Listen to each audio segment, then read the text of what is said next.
In a world where threats evolve faster than ever, security is not just a privilege, it's a responsibility. Your knowledge is your shield, your vigilance, the first line of defense. This Saturday, the Global Clusters presents a cinematic session of national importance. From the shadows of terrorism to the realities of local insecurity, from cybercrime to the safety of your own neighborhood. Our world is changing. Our response must be bold. Introducing Colonel Michael Gbenga Oshin, retired, a leader forged in the crucible of military and intelligence command. With decades of field-tested experience, Colonel Oshin delivers actionable insights and strategies you can trust. Learn how to protect your loved ones, your assets, and your future. Don't wait for danger to find you.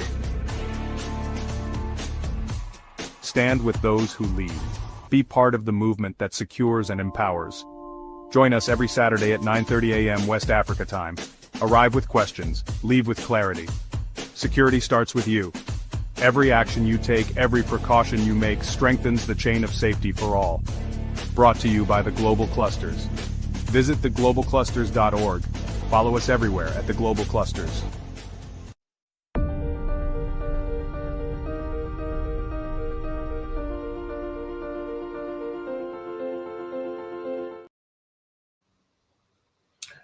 Yeah, good morning, everybody. Good morning, everybody. My name is Michael Gbenga Oshin, and this is Let's Talk Security, as we do every single Saturday morning around about this time. Sorry, it's been a bit late this morning. There's been a few technical hitches, but hey, we got there in the end, and here we are. Thanks, of course, to my technical team, led by Tennyson. Much appreciated, bro, for helping me to sort out some of the little technicalities that go along with live broadcasts. Nothing's perfect in this world, but we do our best to ensure that things work out in the end. I'm saying a massive good morning to everybody who is either on the StreamYard or on the TikTok, Facebook, or any of the other social media platforms. This is how we do every Saturday morning. We try to bring you quality insights into what's going on in the world of security and keep you updated. Oh, excuse me, this is England. The weather is changing. So yeah, we try to keep you in tune with what's going on and keep you updated, and also to hear your views on stuff of the world, security wise, and also any other thing. And we do try to leave little segments here and there to help promote whatever it is that you do too, and also to connect you to persons that could be of significance to whatever it is that you do business-wise, that also could be pertained to the world of security. So yeah, once again, I welcome you all on board. My name is Michael Gbenga Oshin. I'm retired British military, a criminologist, and a counter and anti-terrorism enthusiast, and also a seasoned, trained, qualified, and certified close protection officer that some of you know as a bodyguard. Obviously, outside of this, I'm involved with the world of Nollywood as an actor and soon to be scriptwriter. But at the same time, because my sphere radiates around all of these areas, and I get involved in all these areas. So I merge everything into one and talk about how, as a security operative, I can bring my world into yours and bring your world into mine and see if we can make the world a better place, whilst at the same time remembering that the mantra for all of us as members of the global clusters, as you see up here, the global clusters, is make Africa, and in particular Nigeria, great again. Good morning to you if you're coming in. White007, good morning to you. I hope you are well. Please come on board. It would be nice to hear from others besides myself.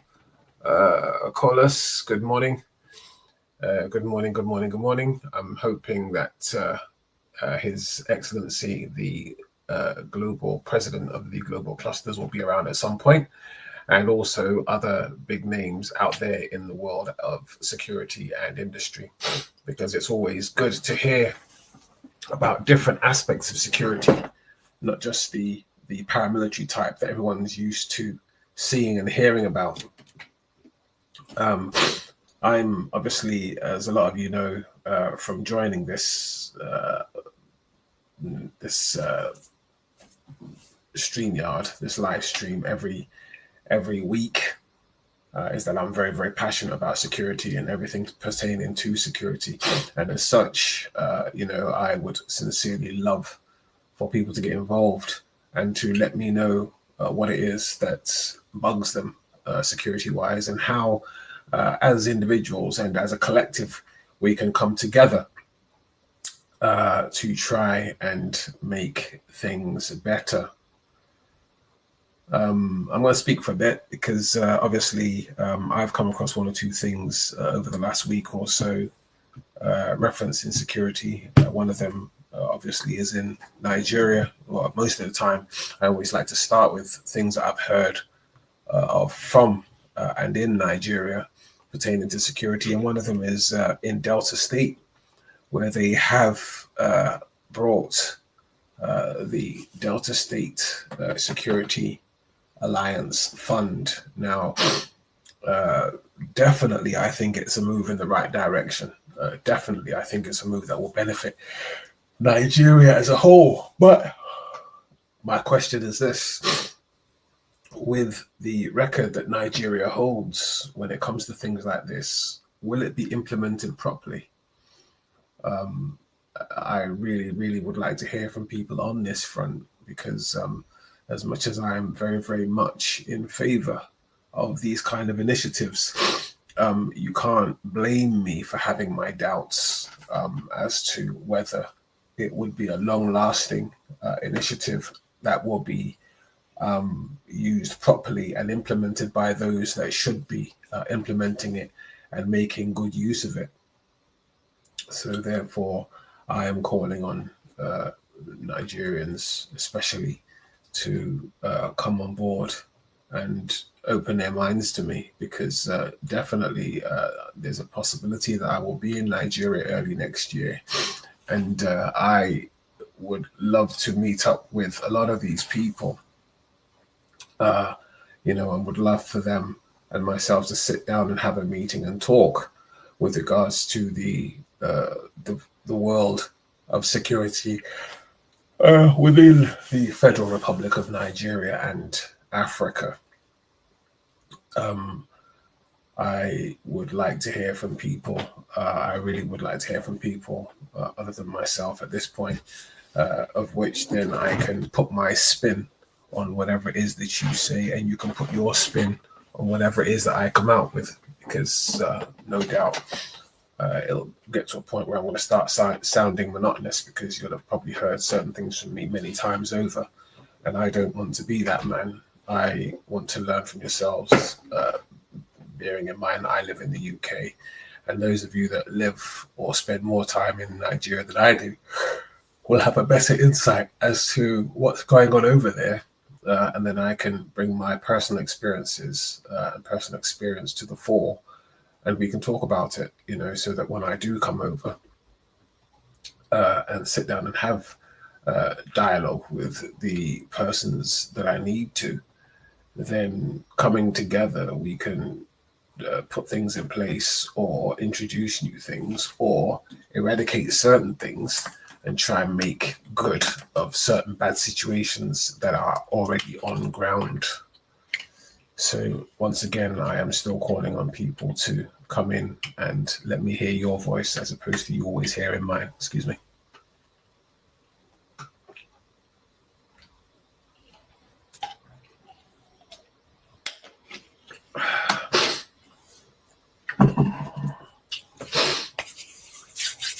Morning. Oh, there's a face from my past. Hello. How you doing, Coco? Good to see you. Please come on board. It would be nice to hear from you. My dear friend in Birmingham. It'd be very, very nice to hear from you, because I know that you come on every Saturday and support, but it would be nice to hear from you, because what I'm trying to do here, or what we're trying to do here, is not just concerning Africa. It's not just concerning Nigeria. I've got friends here from Jamaica, from Grenada, St. Lucia, Trinidad, who all are trying to do the same thing, which is we need to stop going cap in hand to certain people and make people realize that as a nation, we are actually ready to stand on our own 2 feet. And with that, I welcome into the platform my very dearest friend from way back. We've actually grown up together. Now an honorable barrister, honorable member of the Black community, very, very revered, Dr. Jennifer Obaseki. Good morning, Dr. Jennifer. How are you this morning? Morning, I'm fine. I'm watching my son play Fortnite. We're talking about I have a lazy morning today. We're talking about eradicating. Take my daughters out. It's their birthdays. They're not twins, but I hear you. At the same time, so it's a chilling day. Washing and no, it's next week, but a little chilling and watching. One play Fortnite and doing the housework. Okay, now. And also listening to our wonderful people. Yes, exactly. Life doesn't stop. Life doesn't stop. I tell you what's so fantastic is the fact that you've come on first. And the reason why I say that is I was watching a video the other night and it was pertaining to the governor of Delta State. That's why I said it's so ironic that you've come on first, pertaining to the Delta State Security Alliance Fund, which God willing, I'm going to be in Nigeria in January. And I am hoping and praying that my journeys somehow would make myself and his path cross, because I am very, very, very, very interested in his view, his vision, or their vision with regards to a security alliance. Because I think it would be a great thing for Nigeria, not even a good thing, a great thing for Nigeria. But I can be forgiven if I sound a little bit skeptical with it, because it's a very good initiative. But my question is, as a Nigerian, albeit born British, but someone who knows Nigeria quite well, and with my experiences within the security services and within the military services and the police services, that what direction they're going, and God willing, I really would like it to be a long-term thing. And would all these people, embrace this initiative, right, and take it out of Delta State and make it national? What's your views on that? It's not easy. There's been this expose about certain politicians funding some of the insurgents. And so people may exploit, insurgents and criminal activity and hoodlums or the criminal elements just to cause a level of disruption for their own reasons. But Nigeria has a general problem with its enforcement. Yeah, definitely. General problem with the police, arrests, investigations, the judicial process. So having anything that brings a level of security is really, really important. And if he creates a model that is working, it should be a beacon and it should be replicated. But as I say, you've got to have that state and then federal-wide endorsement for these projects to happen. Then you've also got to have a level of consistency. That's correct. This is where what I'm saying comes into it, because I saw it and I literally loved it. I fell in love with it as soon as I saw it on YouTube. But I must be forgiven. I must be forgiven for having that doubt in the back of my mind, because of the fact that and I'm pretty sure that, with some of the things that I've heard you say on the platform, of some of your experiences, in recent times, of the way things are run in the federal government of Nigeria, you go out and you're seeing people in uniforms, they're stopping your vehicle, but you can't but help having that little tinge in the back of your mind that, are these real?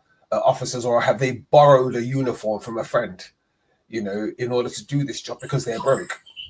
Yeah, I saw somebody who had borrowed uniform and a vehicle. He was arrested about 2 months ago. I think I saw it on one of the social media platforms. Like, how on earth did this man get away with it for so long? And not just a short period; he'd been doing it for years. Oh yeah, you know, it's actually common knowledge. This came to me about 3-4 years ago. You know, that certain individuals were actually borrowing their friends who are actual police officers uniforms and firearms to go out and literally pretend to be police officers, and use that to raise funds, basically extorting money off of persons, and obviously it's not news, or it's not unheard of. Certain videos that have been going around of certain police officers that were caught on social media stopping even individuals from European countries like Holland. We had a video of a certain lady on motorcycle who got stopped by certain police officers, and after asking her what I could call all right questions, they went into the usual rhetoric of, what did you bring for us, and give us money. And these are supposed police officers. Obviously these guys were caught and they were derobed. But the thing is, now we have a state governor, and may I say, this Delta state governor is one of the few state governors who is revered for his hard work.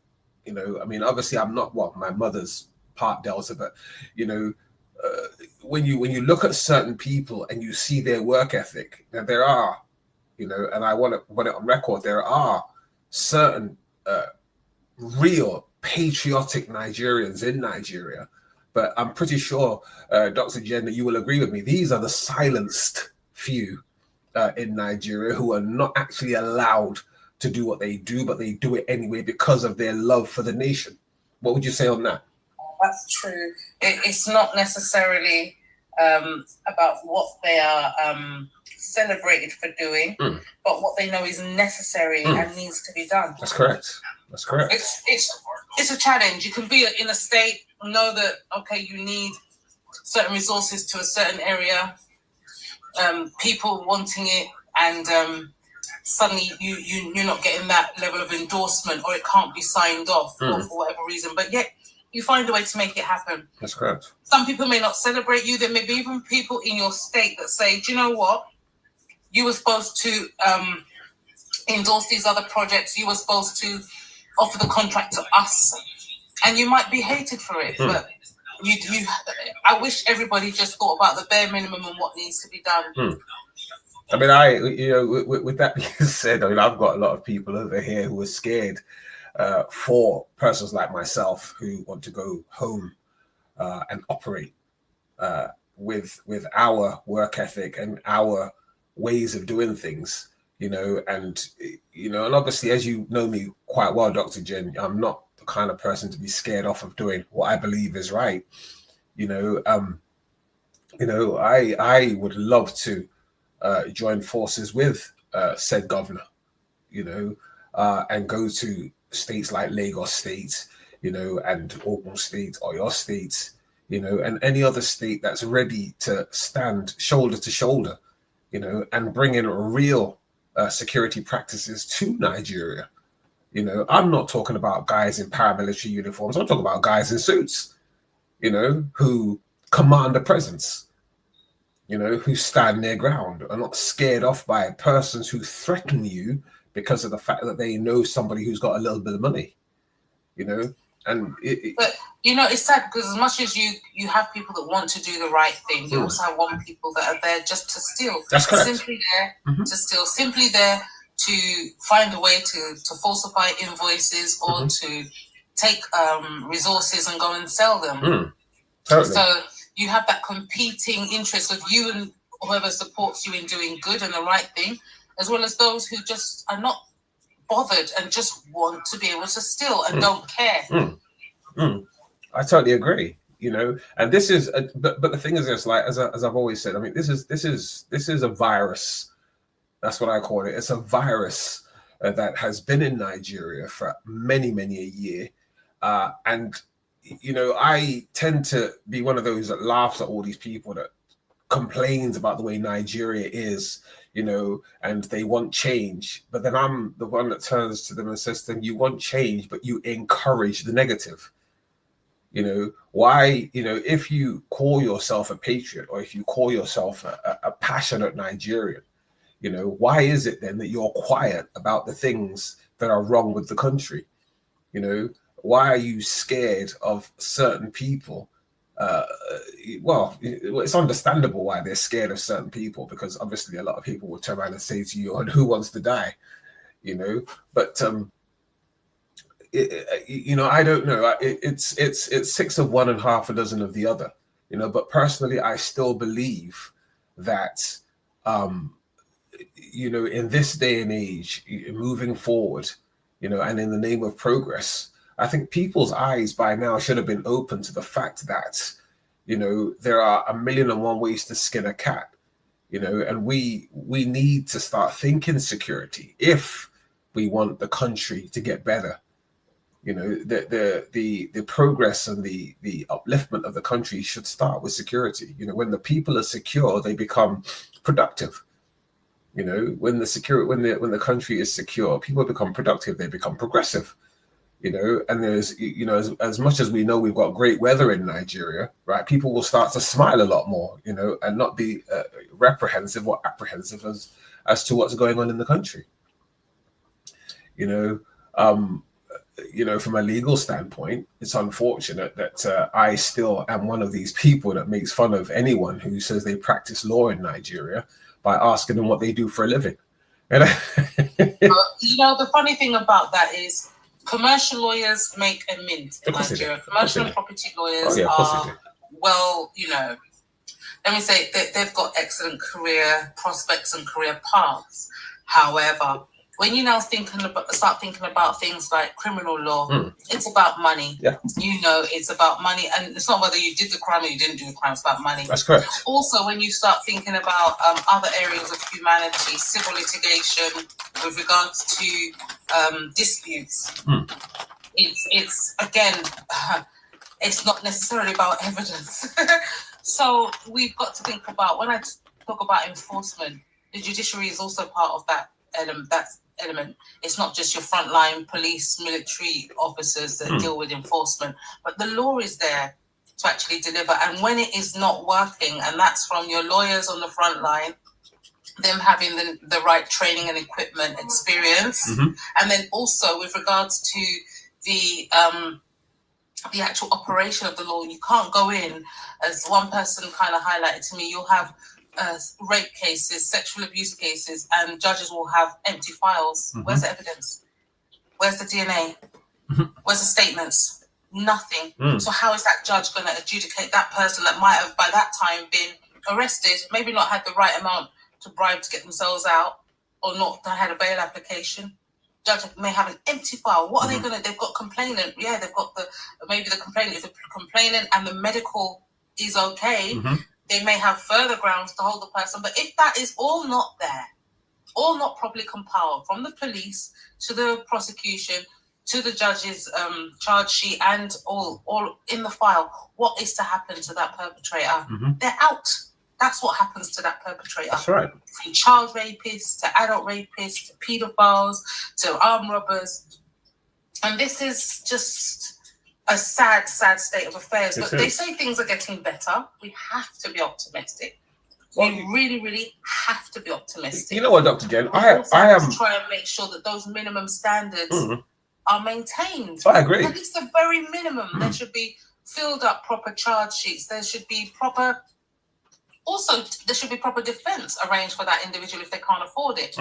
The law has to operate as it needs to. So lawyers have their challenges. Obviously, in the UK, I was head of the British Nigerian Law Forum for 2 years. The current head now is a gentleman who's done 2 events. Actually, one event in Nigeria this year.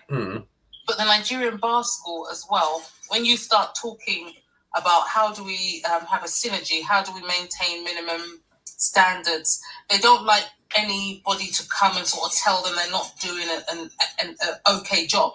So it's not about that. It's about us now using our language to say, look, we just want to make sure best practice is what operates here in Nigeria, and making sure that there is that recognition.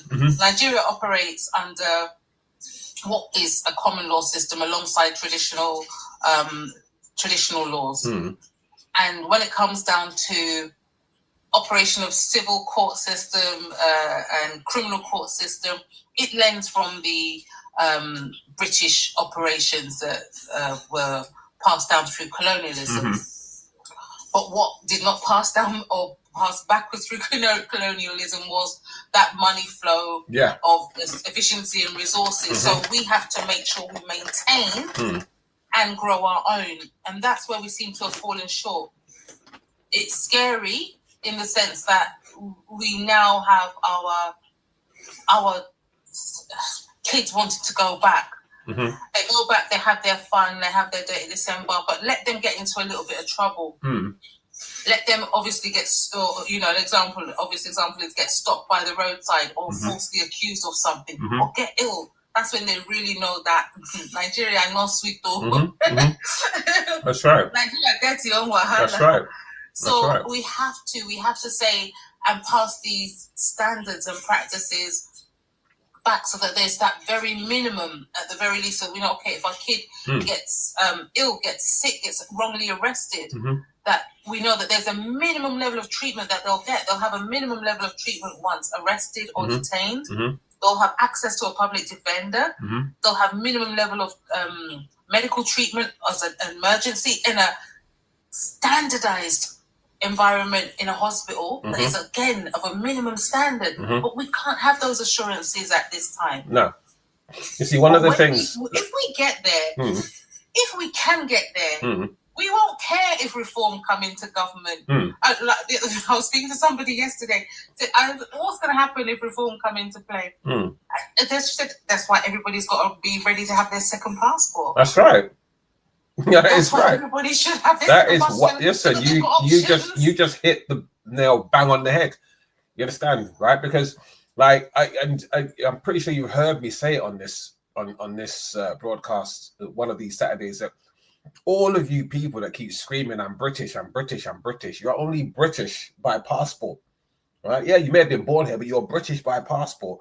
When parties like Reform, right, are allowed. And I use that term loosely, when they're allowed to govern this country, right, you'll realize that your British passport doesn't actually mean anything, right? Because you will be treated like a second-class citizen. You know, our people, whether you're from Africa or the Caribbean or any other black nation, right, need to wake up to the fact that as a nation, you're supposed to be united. Right? You don't have to like each other, but you do have to unite with each other, you know, because, like, you know, obviously being of Nigerian descent, you know, when I look at the way things are done in Nigeria, especially on the legal front, right? And as I've always said to people, if you're a barrister or a judge or a solicitor, your work starts from the lowest, and the lowest here is security officers and police officers, right? If you've got those down pat and they're working properly, that's when you get your work. But if you've got a system where every Tom, Dick, and Harriet, right, is corrupt, right, to the point, like you said, Dr. Jen, where money talks and everything else walks, right? And, you know for a fact that this gentleman has sexually assaulted that young lady, or is a child SO, right? And yet, because the said person's father is very influential, right, and has lots of money, and because of that, you are now going to make the victim look bad, right, and buy your way out of a conviction, right, then, we have a problem. We have a problem. And as such, this is why I keep calling on people that, listen, you know what? I, thank God, have the experience from down to up. And that is, from the security services into the military, into the police, and now at the high level security work that I do now, right? And I've seen it all, and we're at that stage now where I, glory to God, have been out and about in places in Nigeria, speaking to certain people and making them realize that, hold on a second, my idea of security is different to yours. I don't believe that a security officer should be on his or her post and be bullied out of it because that person coming in has got money, right? We live in a country that's supposed to be civilized, that's the UK, and some of us live in the US, and we see security done properly, whereby whether you've got money or you don't, you come into an area that is secured by security personnel, you mess up, you'll get dealt with the same way as someone who hasn't got any money, right? The law is bigger than your checkbook, and these are the things that we need to start looking into. Hence the reason why I said I'm hoping and praying that this Delta State Alliance initiative, right, will work, because I think we should be by now moving into the realm in places like Nigeria where a lot of these Gen Zs, right, now call them what you like, Gen Zs, whatever, right? Gen Zs, their ideas, right? As much as our people like to believe that, they're kids and they don't know what they're talking about.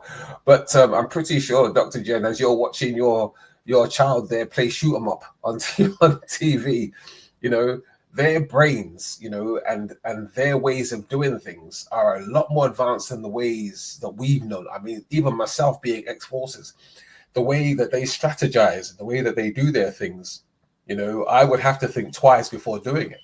You're right. And I feel that with them and with the way the world is going, there's that potential for exponential growth in Nigeria. Of course. So for it to be fast, for it to be efficient. Mm-hmm. So as much as we're talking, there is that window now where if the right people are in play with the technology as it is, there's that ability to have exponential growth. We have that appreciation from the Gen Zs of what their self-identity is, of what happens in the G7 countries and what could potentially happen in Africa that can, when their mindset is corrected with regards to, look, Africa is so big that it can actually contain Europe, America, and China in its own geographical space. Mm-hmm. We have all the resources. That sense of realization is there at this time. We were denied a lot of the truth in our teaching or Western teaching of world affairs, but now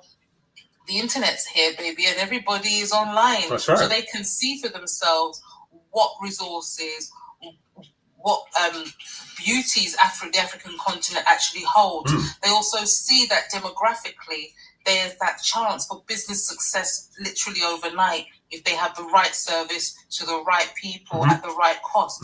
So many are going back, many are appreciating the potential, and it's how do we make sure we harness that to continue making sure that Nigeria and Africa as a continent continues to grow economically strong, socially strong, because the last thing is you have positive economics, all the resources in the world, and then because you're not socially and politically sound, somebody else comes and rules you. Yeah. And that if I call it recolonialism, is a risk, because you have certain nations now saying, oh, look at that guy over there, he's making his people independent, we believe he's also a terrorist, we're going to threaten him. Then the next thing you know, some Western forces come and take over some country, and you don't. That risk of recolonization is what I see being murmured around certain, let me say, in certain quarters, because they see this grand rising, and we have to call it a grand rising of certain nations, and the Francophone countries are the example of that. And they don't know what to do. That's right. So what should they do? They should label them all risque or terrorists or. They were trying to call them dictators the other day, and they're like, be quiet, please. We're not dictators, we're just taking back control, and we're realigning Mhm. the way that the wealth is leaving this country, and we're correcting things. So that is where you see French now in turmoil.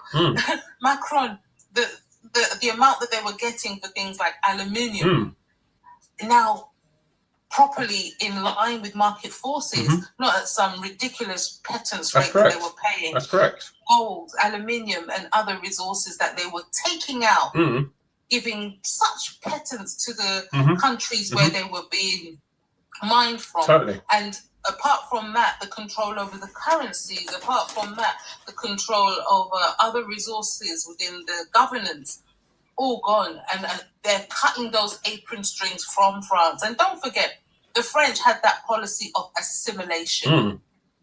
It wasn't just colonialism, like the British were dishing out, or the Germans or the Belgians or the Italians even were dishing out. It was full-on assimilation. You found that with the France and the Italians, you now became a French citizen. Well, guess what? And as I say to those who support reform and other far-right parties, guess what? Since you came in, took, and said that we are yours, we are still yours. And that's why we're here claiming our birthright. That's correct. Yes. As simple as that. Yeah. We are the product of colonialism. That's right. And we are part of your legacy. That's correct. So get very used to it. I agree. 100%. 100%. You know, 100%. And this is like, there was a point I took out of what you just said now. And every time I say it, it makes me laugh. That don't you realize, or have you not noticed, that the word or the term terrorist is bandied around a lot of African leaders, right? The moment they wake up and smell the coffee. You know? Yeah, it's really scary. Once they get the self of appreciation and value, they suddenly become, dangerous. Yeah. You know, the moment a black leader has suddenly realized, hold on a second, the scales have fallen from my eyes, and I just suddenly realized, to quote the Bible, Adam's words, I'm naked. And the person who blinded him in the first place, hoping he was going to stay blind, has suddenly realized that the game is up, and says, decides to ask me, how did you realize that you was naked? When I started this a few months ago now, glory to God, and we were talking about Ibrahim Traore, one of those Gen Zs, I'd like to call him a Gen Z because, he's not from our generation, but he's grown up seeing all of this, right? And nursing that ambition that, listen, you know what? It can't go on.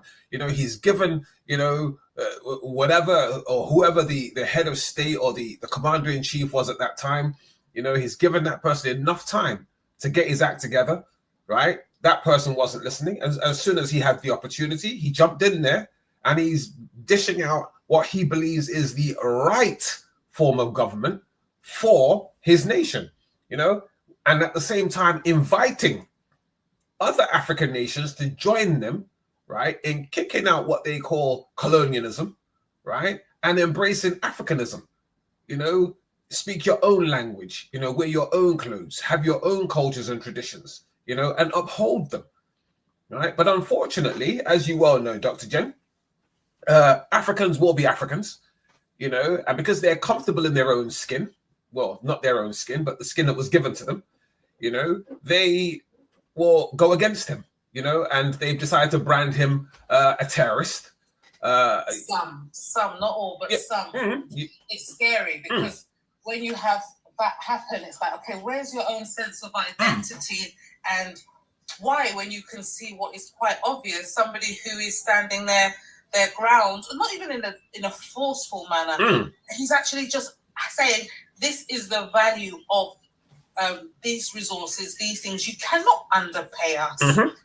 We've got our own people that need education. That's correct. That need resources. From the time he's come in, look at what he's done to education. That's correct. And healthcare. It's staggering. He's improved things so remarkably. Of course. But the thing is, and I know that, the persons that we're talking about, the colonialists, we're talking the British, the Americans, the French, the Germans, the Dutch, all these people who history have told us have gone into African nations and literally obliterated it, taking what they want and etc. and so forth. And now seeing this, right, and noticing, as I said earlier on, the game is up, right, that they are slowly but surely losing their grip on what they had. They're losing their grip on the cheap workforces that they had before. The people that they branded as for want of a better phrase, stupid and wouldn't. Yeah, they've lost grip on the people that they labeled useless and stupid, and cannibals and savages, but who have now woken up to realize that they're actually not cannibals and savages. They're not brain dead, they're not stupid, they know what they're doing, and they suddenly realize that, hold on a second, you guys are getting great off of what we've got in our country. And like I said before, and before I go on, I'd like to acknowledge the entrance of the global president in the person of His Excellency Dr. Adekunle Badmus, the global president of the global clusters worldwide. Good morning, sir, and thank you for everything that you've been doing. We know that you're a tireless and restless person, and thank you for taking your time out to be on this platform once again, and thank you, of course, for sharing as you are. I'm going to go back to what I'm saying. I started this off with... Thank you for your very kind words. I'm happy to be here and always ready to help. How can I assist you this morning? Well, today we're talking about the Delta State Security Alliance, which I saw last week was launched, and I'm very interested in it. And it's something that I would like us as the global clusters to look into. And when I visit the Federal Republic of Nigeria, hopefully yourself and myself will try and find a way to meet up with said governor, to sit down with him and talk about how we can take this initiative forward and dish it out right across Nigeria. And not just in Delta State, because I think it's something that Nigeria needs. Whilst at the same time, if you listen to what Dr. Jennifer said earlier on, it's something whereby we need to look into how we are going to find a way to make the security services and the law enforcement services in Nigeria to work as an entity, whereby it's not dictated by how much money that you have. It's not dictated by how much status you have. It's dictated by the words and the rule of law. Dr. Jed, what do you see? What do you say to that? Oh, I think she's gone offline. Your Excellency, what's your view on what I've just said? I know you're going to be coming through again a little later, but I just like to have a little insight as to what you think about this particular topic. I'm still here. Oh, okay.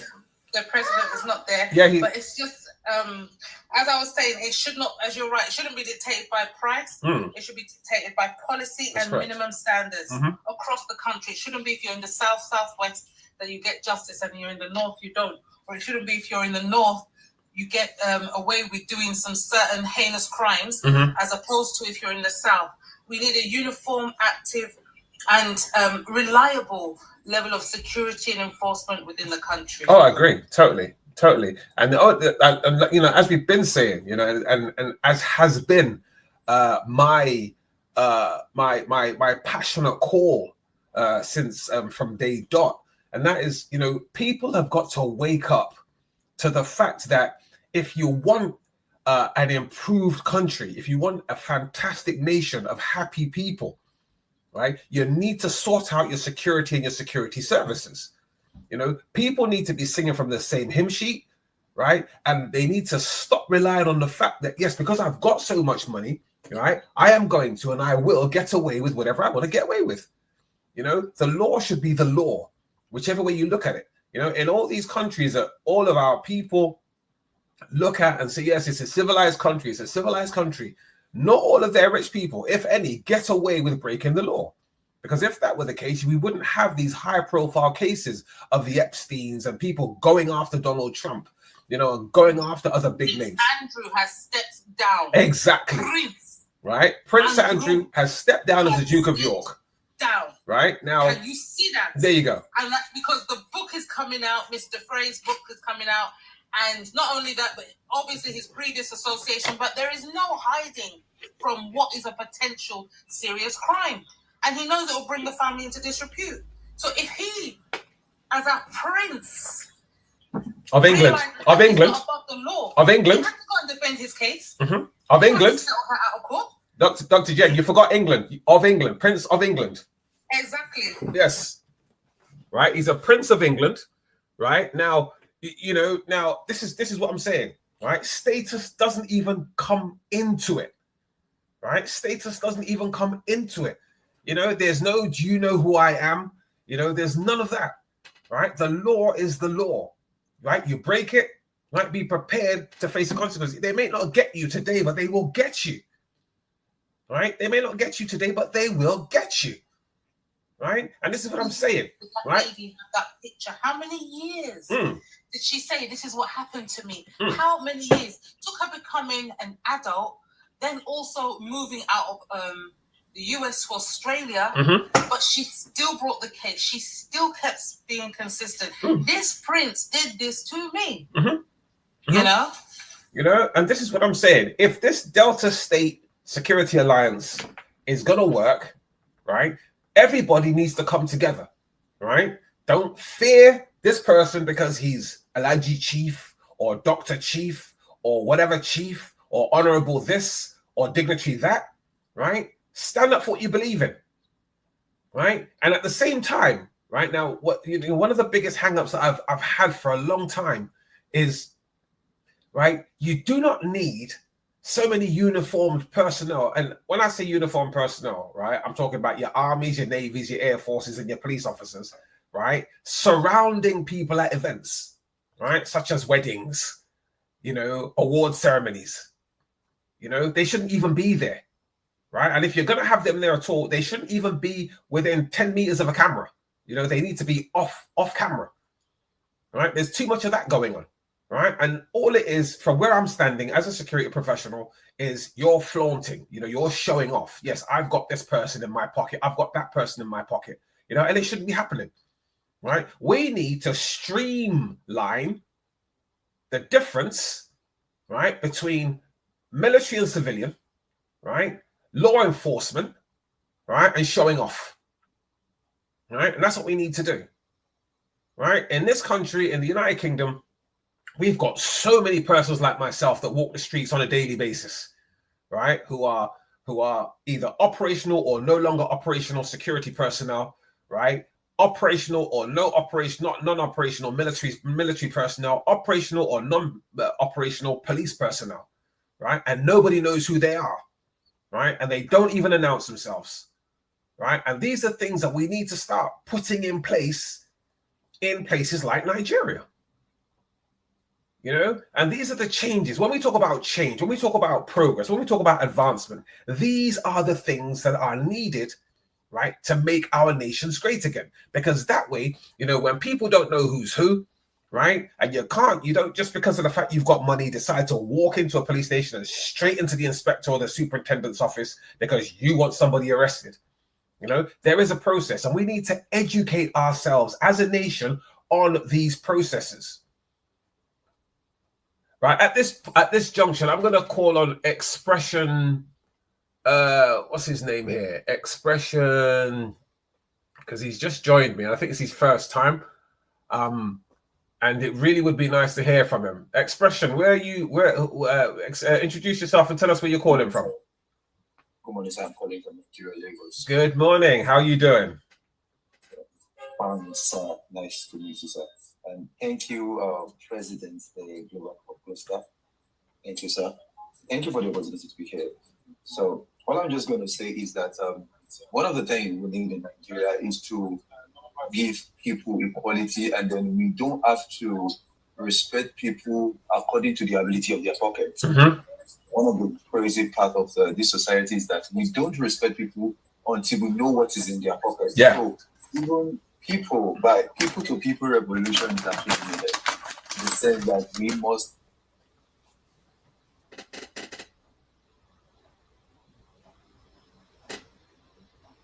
to somebody, or because you know this person, or because you don't know this person. Like love to people irrespective of their pockets, irrespective of what they have in their pockets. And then the security aspect of it, we are all going to be part of it. not just going to be something limited to some particular set of things. Because currently in Nigeria, even when you see people doing what is not right, you still want to sometimes police will even support some of them. If you have money. Yep. You can walk around, you can do anything in Nigeria if you have money. So building a society where money will not justify the essence of people will make us have a very secure environment. Where money will not be the reason why I have to say, okay, this person, I'm supposed to love this person. Because most people, even in churches today, what we do is that we serve the God of our stomach, not the God of love. That's correct. So when we see money, if you can give me money, then I can. In fact, most people worship big men of God. That's correct. Because of money. So things like this, we need to actually work on people's mind. Like we need to be revolutionary when we're talking about anything that is mind related. So in the sense that I can say your mind is true. The problem of Nigeria is that the definition and the capacity of our mind cannot see the kind of success we desire in Nigeria. Everybody will want Nigeria to be good, but at the end of the day, when you have opportunity to function in a place, your essence there is to make Nigeria work. Probably if you are working as head officer in your office, you don't need to steal from people.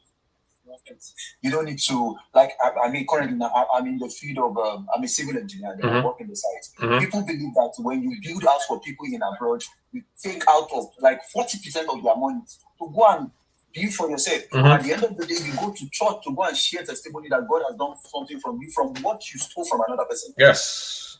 So we need a society where the mind of people are 100% integrity conscious. That's correct. I would believe that, yes, and then zero entitlement, that we love people, love not just because you can gain from people, you love because you are to love. Thank you, sir. So for that, you know what? That was absolutely fantastic. You know, I absolutely loved that. You know, that's a fantastic submission. And I took something from that. Now, it's something I've said in the past, and I'm going to say it again because I think it's absolutely pertinent with what we're talking about here. Now, when are we going to get to the level of pure integrity? All right? When are we going to get to the level of pure integrity? Because growing up, most of us here who are Nigerians have lived through, Dr. Jennifer inclusive, of the days when you told a lie and you were severely punished for telling a lie. You know, you've lived through the days of stealing 10 pence or 10 kobo and getting severely punished for it. But today, in today's money, people are getting praised for stealing millions, right? So when are we going to go back to the days of serious integrity? At this junction, I'm going to call in Ilefo Apparel, who I know as Gomez, because he's a very, very dear brother of mine. He's also my personal tailor. So I'm going to ask him to give me a little submission on that question. When are we going to go back to severe integrity? Gomez, over to you.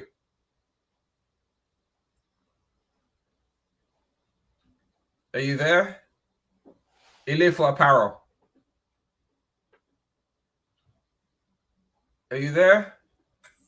Yeah, I'm here. Good morning. How you doing? I'm good, bro. It's been a while, cuz. I'm all well. How's business?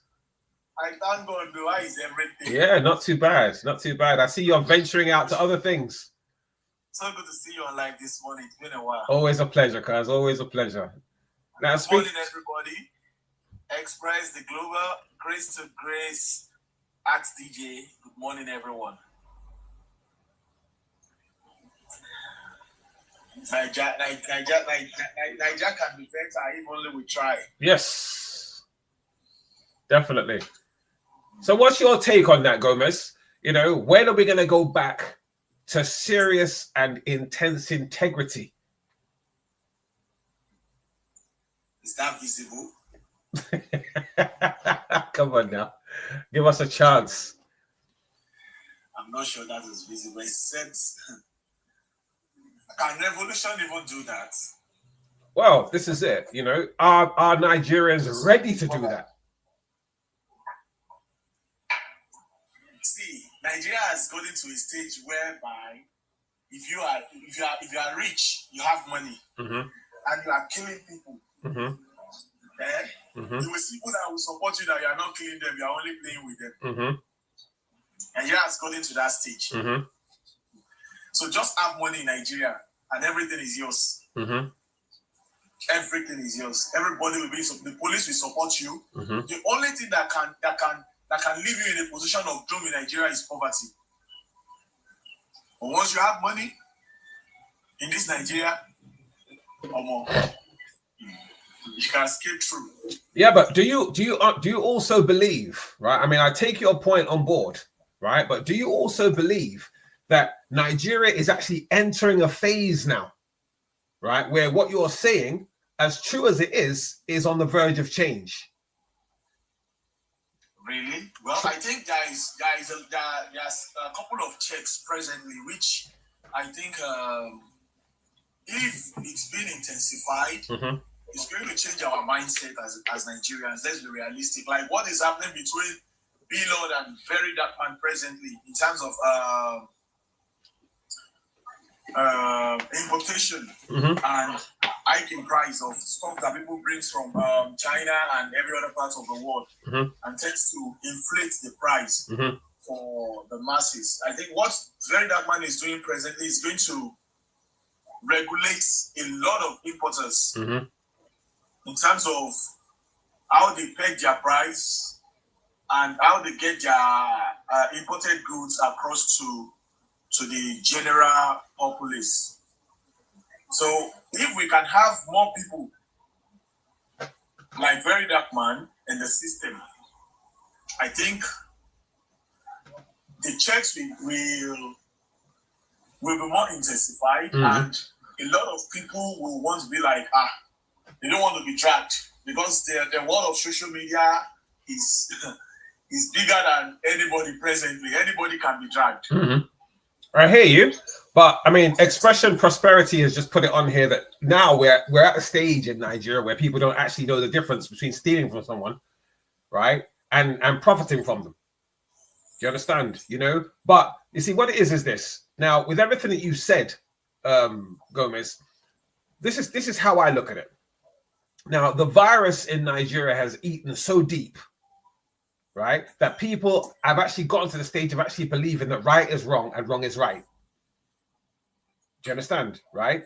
And in order for it to change, right, people's mindsets have got to change, right? Because, you know, at the moment, in places like Nigeria, no one's actually putting a gun, a firearm or a bang stick to your head, right, telling you to do whatever.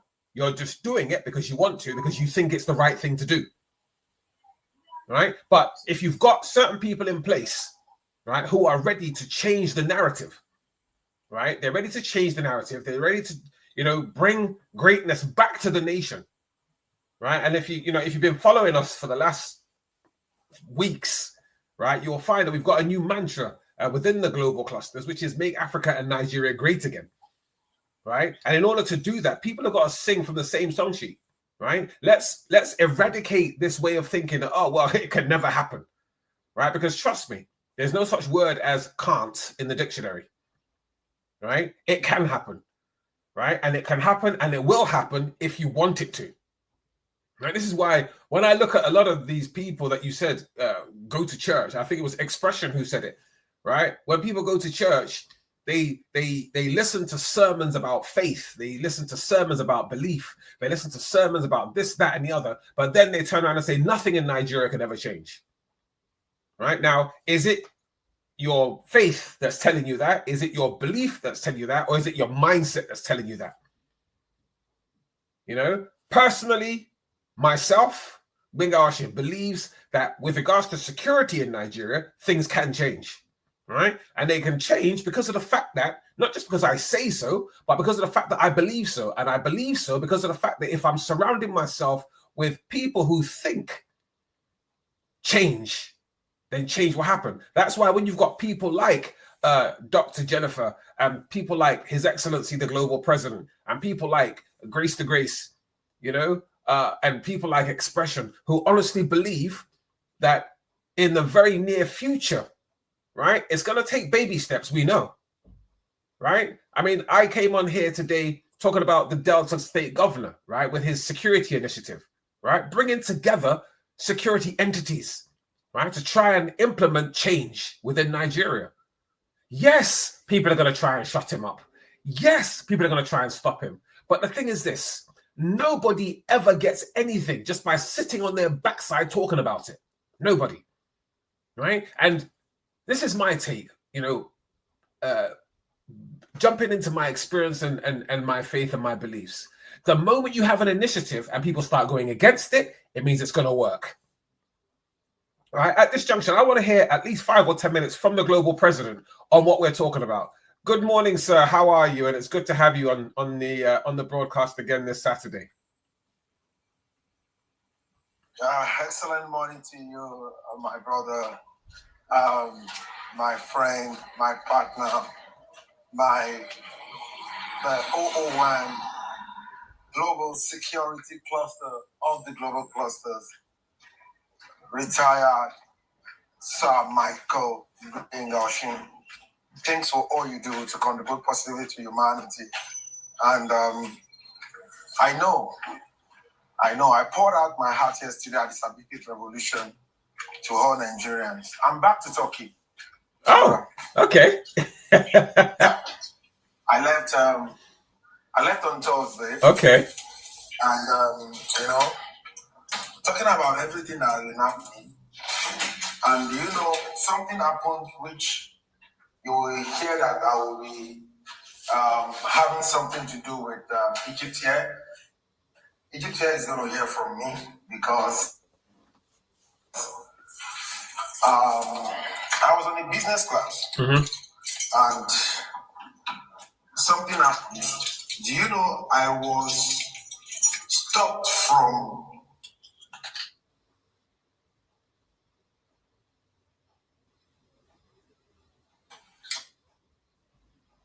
Hello, you there?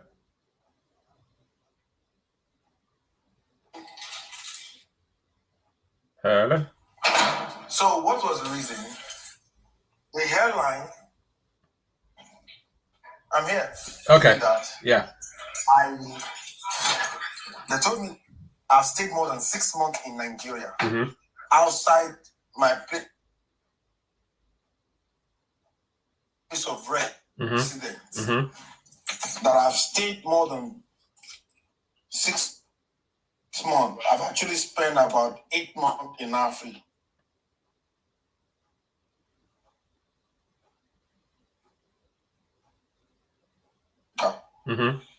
More than 8 months. That as a resident permit holder in the Republic of Turkey, I'm not supposed to stay more than 6 months. You understand? Yeah. To go back to my place of residence. I was like, is there anything I missed?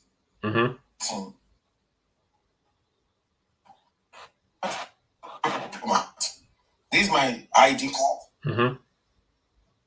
I'm a UN diplomat. I'm the ambassador to National Council of Nigeria in the Republic of Turkey.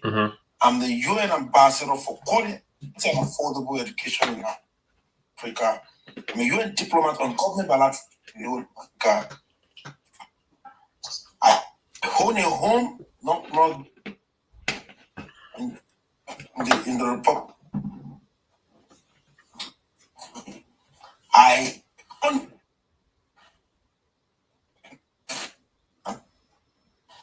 You're cutting out, Your Excellency. I had to put all of this in. But it's different from other.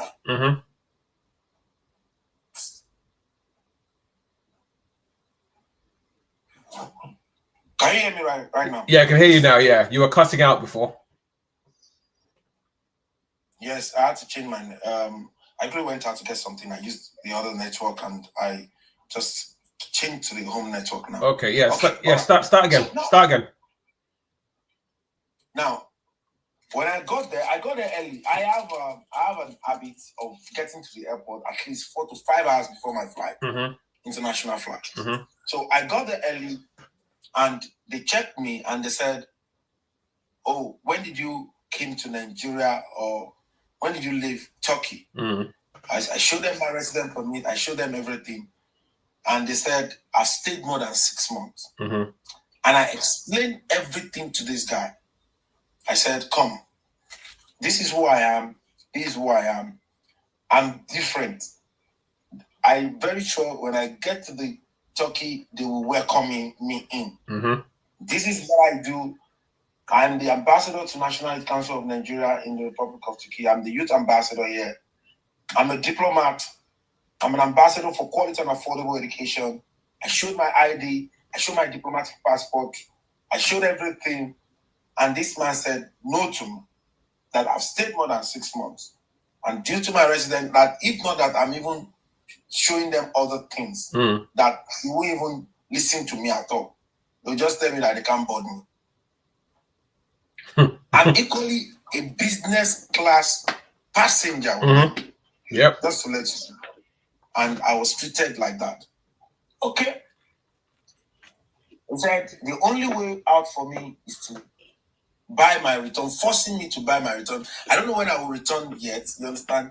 So I said, I must buy my return right now, and I must buy it from Egypt here.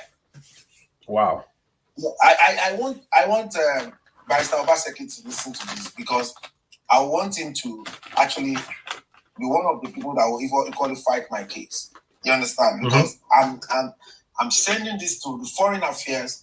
I'm sending it to all the humanitarian bodies. I'm going to, we're taking this up, and I'll tell you the reason why I'm taking it up. Now, and I said, okay, I like to do things amicably. I like to be peaceful with people. Now, and I said, okay, now that you are saying I must do this, it's not everybody. I said, okay, let me just, when is this president expiring? It's expiring August next year. Okay, let me just do something for June. So how much is it? He quoted about 900,000. Okay, let me just pay them the money. I paid them the money. I didn't even have enough naira in my personal naira account, so I had to use my foreign card to pay them there. So my Turkish card here. So I paid, and I said, come, if I entered into Turkey, if Turkey did not stop me or question me from entry, when yes, I'm coming, if I overstay, will you still subject me to this trauma? They said yes. They will subject me to that trauma. So this was in Nigeria? In Nigeria. Right. They told me yes, that they're going to subject me to that trauma. Again. And I said, I asked one of them, so I said yes. I asked the station manager the same thing. He said yes. In my presence, a Nigerian student that got 5 years Russian visa to study in Russia. That guy does not need a return ticket. He only needs one way with all his documents. I've been doing student. I've sent more than 10,000 students in the last 20 years abroad. I know what it means to go and study abroad. You don't need a return ticket. You have a 5 years course, you have a 4 years course, or a 2 years course. You don't need a return ticket, because a ticket is only valid for a year. So you don't. A student does not need a return ticket. Do you know that they subject that student to go and buy a return ticket? Somebody that is going to study, right in my presence. You know, I was furious, but I controlled myself. It's okay. Let me first of all get to Turkey. Let Turkey tell me that, Badmus, why did you stay in Nigeria more than, or in Africa? You went out of the nation more than 6 months. You spent 8 months. You know, in Africa. Why did you go out of Turkey? And let me say, out of Turkey for 8 months. Let me even see what will happen. Lo and behold, when I got to Turkey, priority pass, I didn't spend up to 1 minute with immigration. Ambassador, you're welcome. Bam, bam, bam, bam. I entered into the country. No question, nothing was asked of me. Then I asked myself, if I keep quiet, then Nigeria will keep suffering from these Egyptian people in our own nation. And I didn't even see that boy. Though I was in the business class, I was not in the economy, but I didn't see that boy. That boy on the flight. I didn't see him. I didn't know whether You know how parents struggle to send their kids abroad. It's not easy. Some of them all about Lanta. Yes. Some of them do all of these things. And at the end of the day, you are now subjecting them to buy a return ticket for when? When they are scheduled for 2 years, it's not possible. So you're not telling them to go and do this. And I said, okay, I'm going to reach out to 3 different or 4 different UN bodies, humanitarian bodies, and they're going to fight this case. Number 1, I need my full refund of my ticket back. Number 2, I need an open apology. And I need to be compensated. I even told this man that earlier this year, I had surgery. I survived kidney cancer stage 1. This man did not listen to me. He said, if you did not buy a return ticket, you're not going anywhere. So this person you're dealing with, was he an Egyptian or was he a Nigerian? The Nigerian submitted to him. The Egyptian guy, the station manager guy, rejected me. Wow. I'm telling you. I asked for it, and I said, who can talk to you? He said, nobody can talk to me. I asked him, who can talk to you on my behalf? He said, nobody. Dr. Jen, are you there? Yes, I'm listening. Yeah. What's your take on this? I believe that it's an extortion racket. I'll tell you why. It's not the first time I'm hearing it. Even the Nigerian immigration, unfortunately, partake in this nonsense. Before, if you remember, some of you may have experienced exit visa. They were trying to justify, just extorting from people. Oh, you've come in, you've got a visa, but you also need, they'll just start saying anything to extort money from you. But they were shut down on doing that because so many people complained. They would actually walk around with POS and force people to make payments with that exit visa scam that they were doing. That was immigration, right? And they would select people who they would consider as vulnerable. That's why when you're going out of Nigeria, it's always important to have somebody see you to the airport and also see you check in. After checking in, even after checking in, you're not 100% safe. That's when you can still have some people try their best to extort money from you as you're going to your gate. That may be customs. If you've got the wrong thing in your bag, if you've got foodstuff, don't take foodstuff. Number 1, your foodstuff. Don't bother putting it in your luggage, it will be taken. Number 2 is the immigration. So far as you have your correct visa or correct travel documents, you should be fine, unless you get some person that thinks they have 2 heads that wants to extort money. But back to the airlines, which is where this comes down to. Check-in staff are not immigration staff. There are some airlines that have very specific requirements. So when you have your Virgin and your BA, they will check that you have the requisite visas. They will check that you have the requisite travel documents. And if there's any question by the check-in staff, they may call a supervisor who has the say-so whether you're boarding or you're not boarding. But now, when it comes down to this explanation of what has happened, the Egyptian person is not a Turkish immigration officer. So how can he now insist on the return ticket being bought? I don't get that. There is no requirement for it. There is one person going to a place of where they reside. So that's the only ticket they need, the ticket that will take them from Nigeria into Turkey. And they have the requisite documents to live in Turkey. So the assertion by this particular airline officer was that he's likely to be returned because he has spent more than 8 months out of the country. I don't know when that person became an expert on Turkish residential law, immigration law. So once again, the fact that you were forced to buy it is where you now ask for an immediate refund because the person threatened and refused you boarding without having purchased it. And any airline which does this level of extortion on check-in should be reprimanded and fined by the Nigerian immigration authorities. It's wrong. It's the only person it makes money for is the airline. It's not making any consequence to the Turkish immigration system. If the airline takes people to a country and then has to, the person has to be deported, it is down to the airline to also fund the trip back, because that is the assertion that that airline allowed that passenger to board wrongly. But this man didn't have any evidence to suggest that. So I don't understand why he did it, save for extortion, save for bullying, save for harassment. And if you want to call it all of the above and negligence, then they should refund you your money, because it was a negligent assertion by him. He, as their member of staff, made a wrong decision based on no facts. You gave them all the evidence that they had. So they should never have treated you in that manner. So you want the apology, you want your refund, and you should be making that representation. Again, unless you were wrong in the sense that the Turkish government would reject you from coming in as a returning resident, whereas you were not, and you explained that to him. But for some reason, he wrongly insisted and compelled you to purchase that ticket before boarding you, which is completely out of order. The student, I feel very sorry for the student. Same thing. How dare they insist somebody going for a 5-year course should buy a return ticket? It's ludicrous. But my sister, please save me out of this.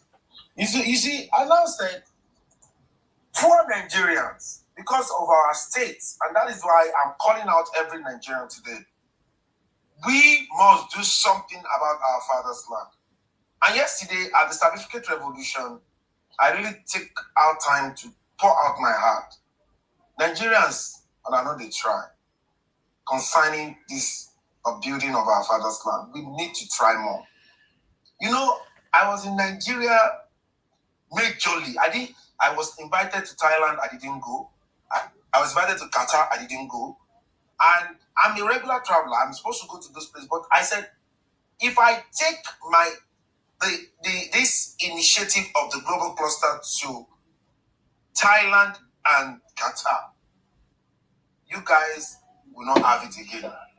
And I'm saying this again. This is a Nigerian concept, the global clusters. This man here, the 001 security, retired from the British Army, is a colonel, wants to come back to his father's land, to rebuild his father's land in the security angle. He said, I want to serve all myself out to my father's land. I didn't want to. He's living very comfortable in the United Kingdom. He has everything going on for him there. But for somebody that said, no, I didn't want to contribute to this country again anymore. It's not my father's land. My father's land is languishing there, and they're not doing things right. I remember when we met last year, most of the events we go to, you said, Ambassador, security is not done this way. Ambassador, I saw the passion in him. I saw everything in him. But we've been calling all of this why. Myself and him, we went to some places. The who is who. Those that are close to the former president and all of those things. We were talking about this man coming back, but nobody is doing anything about it. Nobody is doing anything about it. I told him, I said, okay, start your campaign online. Start every Saturday. Start telling people about what you have for them. As a matter of fact, the last discussion I had with him was to say, can you start doing a remote training for this police? If no one is willing to give this man the right soft landing that he needs, and we have people that can do that easily. We have security companies that can do that, absorb him easily. We have a lot of people that can do that. They've listened to this thing. This is the global clusters. This is the solution we are all craving for. And I said, again, on that certificate revolution, the guy there has been coming every Friday to talk to people about skills over mere certificate. We are in the era now where skill is the new oil well. Either an entrepreneurial skill, either a technical skill, either any AI skill, regardless of whatsoever the skill is, either sports, either content creating skill, or anything. Skill is the new oil well. And the certificate revolution of the global cluster has been advocated. As a matter of fact, there is a white paper to create a certificate school where people can learn even in their mother's tongue. Almost 140 million Nigerians are not educated because they are subjected to learn in English. These are the laudable programs in the global clusters that can revolutionize us. And we need people to just get behind it. The first day anniversary, we were calling out the president of the Federal Republic of Nigeria. We that we are saying all of this, I told them yesterday we are not hungry. This man here is not hungry. He's a retired British colonel. Retired, which means he still gets something from the government of British every month. He lives in his own house. He drives Tesla. He's not an hungry man. Me, I'm talking to you. I live in my own house here too in Turkey. I am not hungry.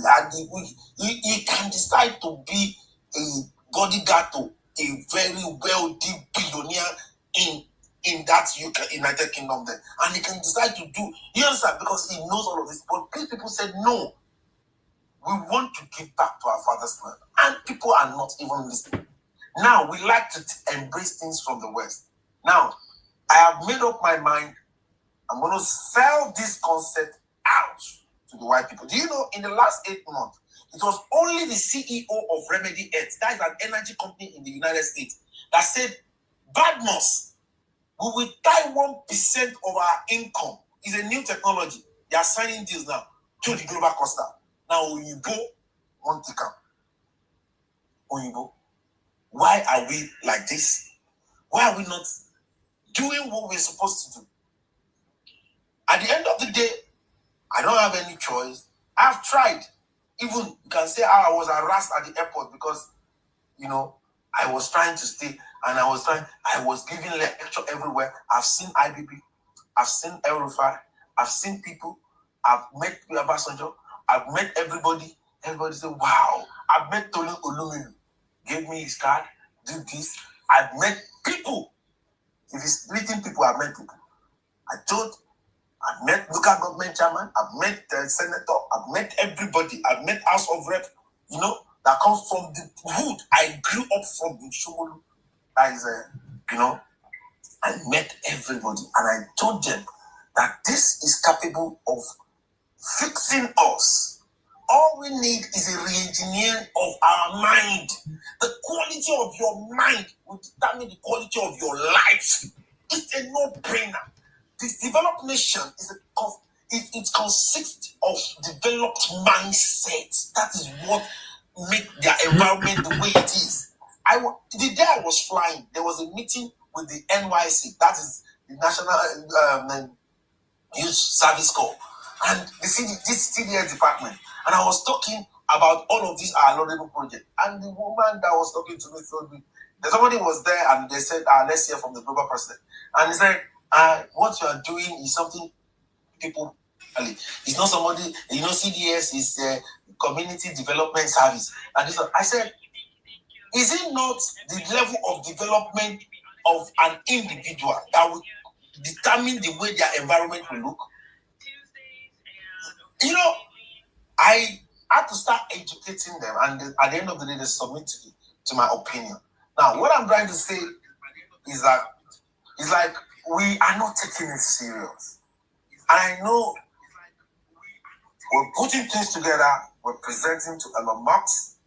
We're presenting to John Bezos. We're presenting to Bill Gates. We're presenting to Mark Zuckerberg. And we're presenting to the who is who in the West, just to let you know. And I can tell you, before 8 months, the global cluster is going to get his budget. And once you get his budget, you know what? And that is when you now start seeing Nigeria. You now start waking up. Why must it be that we must bring out something before we wake up? Why is it that we don't? We are not even ready to value around our own. What we have created is capable. It's a unique social media platform that we all need. A lot of us are scared when our children go to Facebook. We don't know what they are watching. They go to bad, the ugly is there, you know. And on TikTok, on Instagram, on everything, you can see this call right now. We're on this call now. We're just 11. Let it be that we're talking about groups and all of those things. You will see a lot of people coming to this place and trying to listen to us and privilege things that are not even adding any much value. But when we come together to discuss value like this, a lot of times people don't even pay attention into what we're doing. And this is the reason why I am here, and I'm saying that I have tried. I have tried, at the point I hired a driver that almost got me killed. You understand what I'm trying to say in Nigeria and all of that. I have come out to Nigeria and I've brought solution to you. But I got out the president's name in our first year anniversary. I said, President Bola Ahmed Tinubu, adopt this. Go and check my TikTok. You see that I pinned the video there. The video, 3 videos are there. Adopt this concept. Let's empower the 774 local government. Nobody is sharing that with you. Let's say that we are here now abusing him. Somebody will call and say, Badmus, why are you abusing the president? You understand? You as a diplomat, why are you doing that? I'm not abusing you. I'm only telling you that a lot of times when something comes, I've been to almost 30-something countries in my life. I have seen things. I came from nothing. 25 years ago, I was practically homeless in Lagos. I was homeless. 25 years after, I became a global citizen. And I see things, and I know that we can actually make Nigeria number 1 in the world. And just by our inclusivity, let us rally around ourselves. Let us unite and do something for ourselves. But I have come and I've seen that most of us, we are not ready. India is 1.6 billion people. Immediately we finish the Global Cluster app, they called that I should be coming to India. I refused to go. Qatar has called me. Thailand has called me. So many nations are calling. America is calling, just to let you know. And I can tell you, because they are forward thinking, you will take this concept and you will take it for more. I want to congratulate the 001 Global Security Cluster. I know your mind is developed. The very first day I discussed this with you, you run with it immediately. And I know it's because of your mixed spirit. You were born British, you didn't even step your leg in Nigeria until you were 17 years. Now you're almost 60 years. And you've seen it all, and you know the truth about what we're talking about here. But this message should go to every meaningful Nigerian that we have built the first nation building, and it's ready to fix Nigeria. This system, this concept is ready to fix Nigeria in different aspects. Is it the ARP? Each cluster is as big as the main community. The global security cluster today that we're doing today is as big as the global cluster itself. Because it's going to have its continental head, its national head, the state head, the local government head, the ward head, and the state head. You understand? This global security cluster. And this man, with his wealth of experience, is ready to work with other giants in every community that are into security so that they can also submit their knowledge, information, and connection so that they can use it to involve.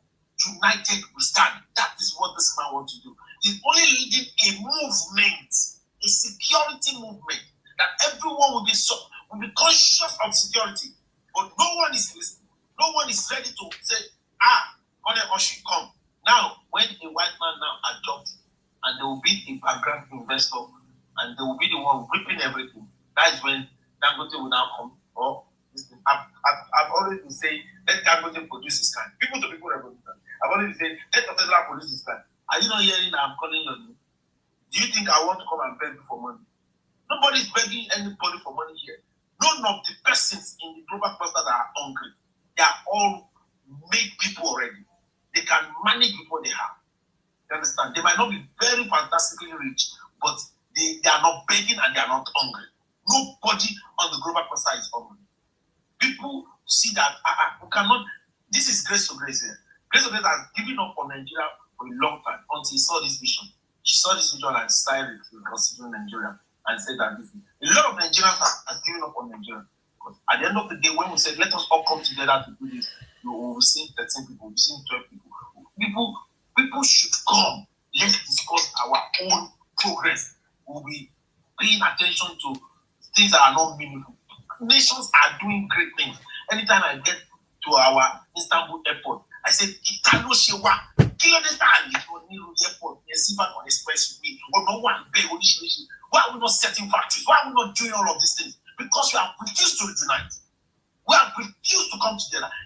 1884, these people won't cause one. What's so the only problem you about united by you, at the one. Africa is rich. In the next 25 years, Africa will be about 3 billion, over 3 billion in the next 25 years. Most of these things we can take care of ourselves. You know, we can work as brothers. You can imagine. I remember during COVID, I wanted to go to Congo Brazzaville. I had to take visa to go to Congo Brazzaville. Why are we taking? What is all of these things all about? Just Shiwani, just as Shiwani. This is a country I am now. I can travel anytime. You can't travel anytime in Nigeria. Why? Why is it like that? We have enough to go round. We have enough. We have enough natural resources. So people have money that they don't even need. I don't know. You not take money to heaven.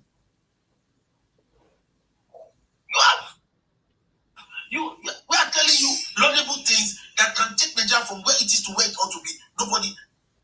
The PA to that House of Rep took the video, said, don't worry. Nobody's doing anything because but whether you like it or not, if I'm still breathing, it's going to come to reality. I don't blow smoke. I'm Dr. Ajekumi Badmus. Go on Google, ask ChatGPT, ask AI. It will tell you, I don't blow smoke. This is going to come to reality.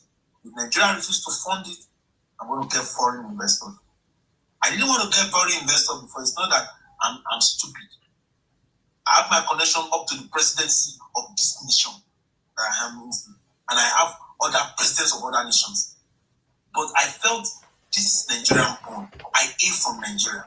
Let me go back to Nigeria. I was even suffering myself. Even closer, I look at the was saying, Ambassador, you're stressing too much. I said, well, you have to stress, you have to live for something.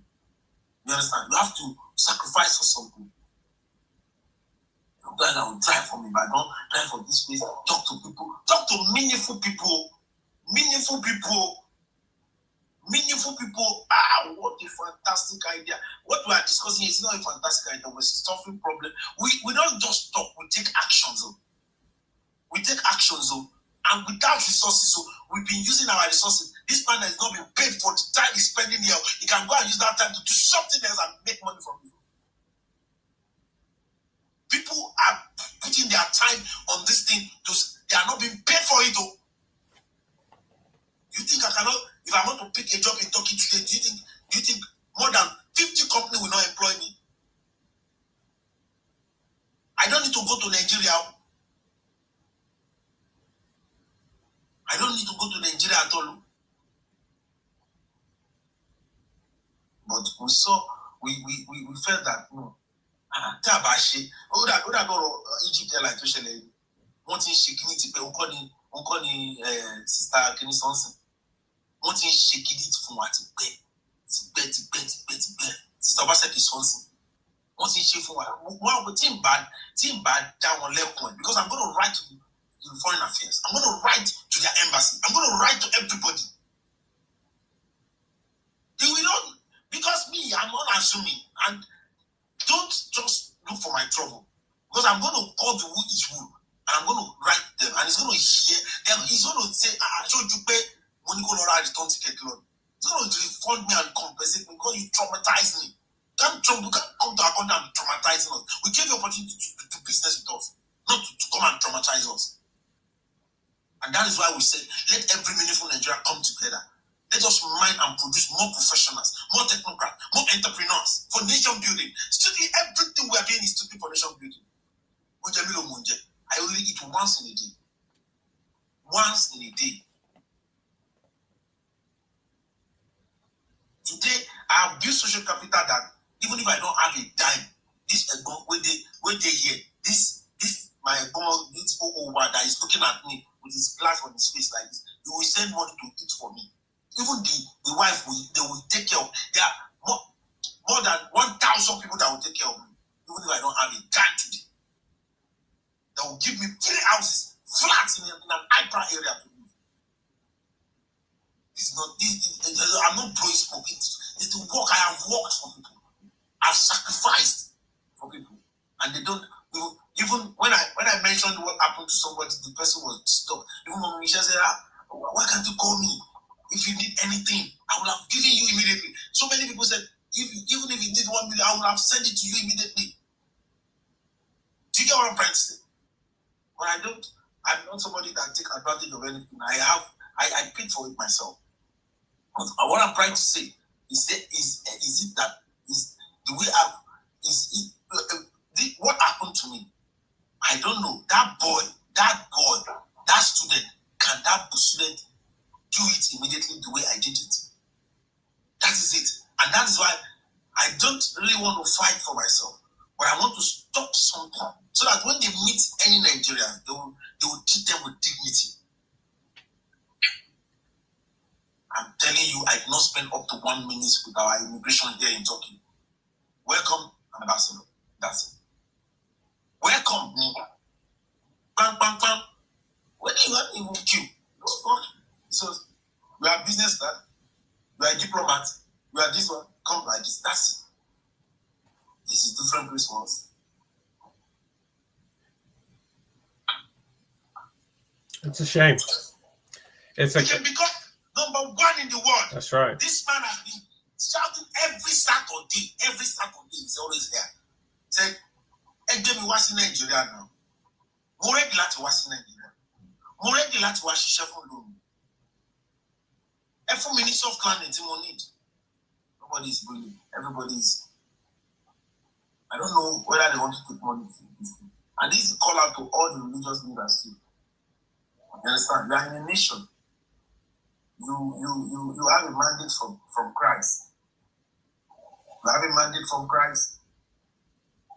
Are you really following those things? People have used this same Christianity to fix. They use it to fix America, fix Europe, fix all of the developed nations. We need to listen to what the former vice president said about Christianity. That is real mind surgery for all religious leaders. You know, he brought out points that people use this same scripture to fix their father's plan. What are we doing? This is a laudable idea. I'm discussing with some pastors. I went to meet Baba Shibioba. Baba Shibioba said, "This is the big vision. The seed vision. Say you need people, you need money, you need connection." I said, "Oh yeah, now, Baba, let's do. I said, bring this up. Baba, back and forth. Baba connected me to somebody in South Africa. I said, "Oh, I have presence in 54 African nations. Yeah, let us do now." But you understand? I don't know what's happening to us. But my brother, in the next 8 months, we're going to have our budget. Don't worry. You understand? I'm 20 million% sure with the white people. I've worked with them, and I'm still working with them. Elon Musk said, "I don't want your CV. Show me what you can do, and we have something to show." Do you understand what I'm saying? Oh, yeah. Same thing, back to back. So people want to see what you can do. You know, we have created the Spark Hub. We have created it's a winning concept. It's not. There is no play there. The global cluster is bigger than TikTok. It's bigger than Facebook. It's better than all of the social media you already know put together. I'm not joking. It's bigger. Look, even this security cluster alone is bigger than TikTok. It's bigger than Facebook. Security cluster alone is well explored. It's going to empower. This security cluster alone in Africa can empower over 200 million Africans. Give them livelihood, give them career, give them anything. This security cluster alone, which is just one thing out of in the future, we're going to have over 1 billion clusters that will be solving different problems. If you want to join the movement now, do. If you want to join the movement now, no problem. We already have free courses in the sparkle. People are taking advantage of it. People are taking advantage of the ARP already. ARP is growing every day. That is a cluster. Now until it as big as more than anything you could call it. But people to this is online. We are not just only on TikTok. We are equally on YouTube. As I'm talking right now, we are on Facebook, and it's there for the record. Everybody note the me down.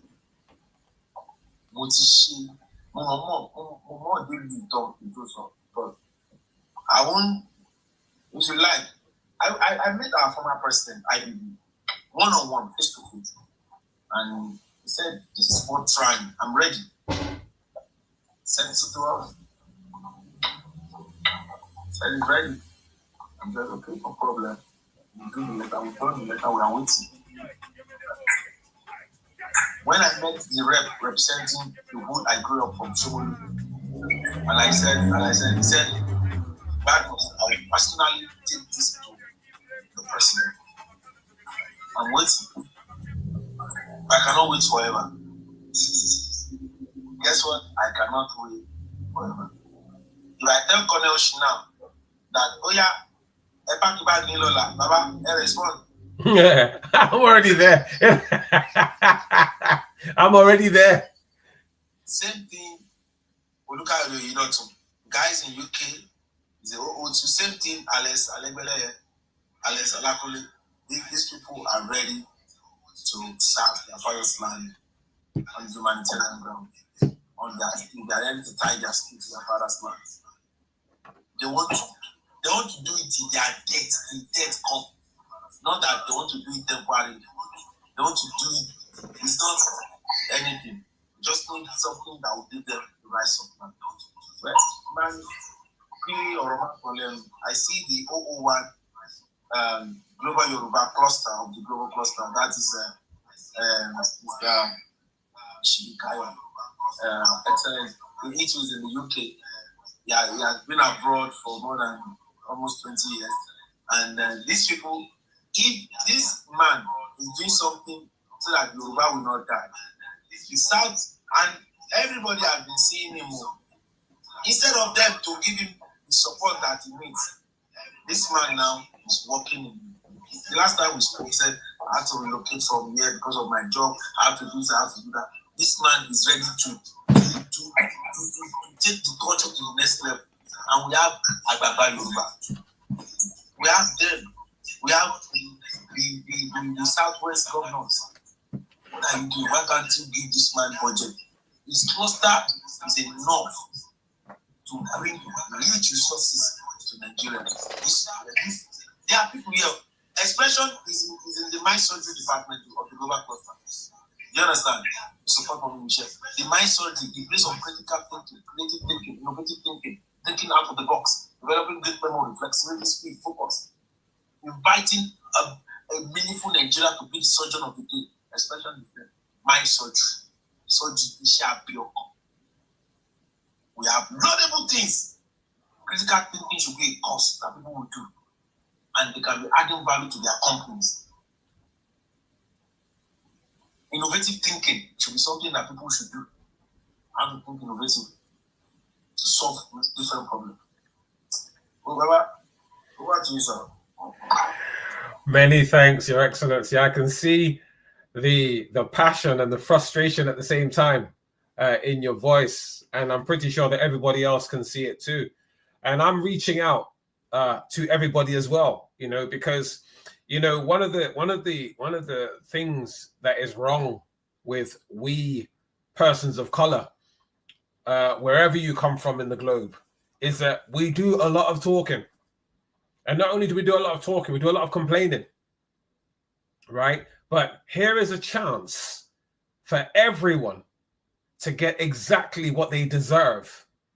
That is a piece of your own legacy, a piece of your own history, a piece of your own achievement, a piece of your own progress, right? Yet everybody is waiting for somebody else.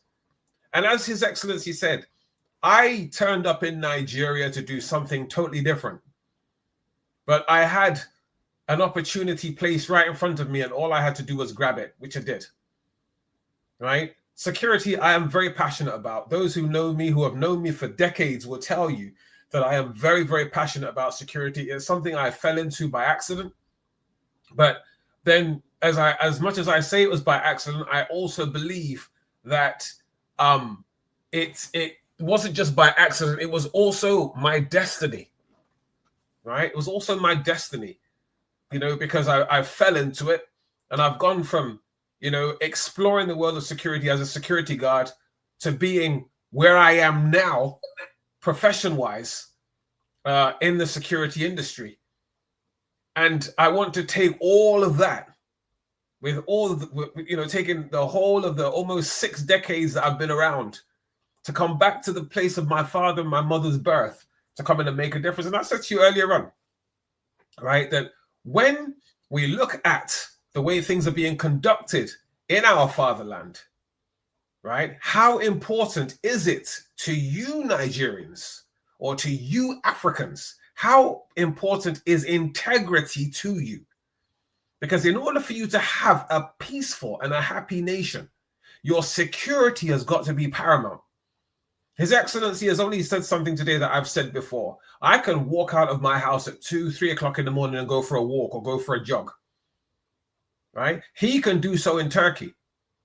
But can you guys do it in Lagos or anywhere in Nigeria?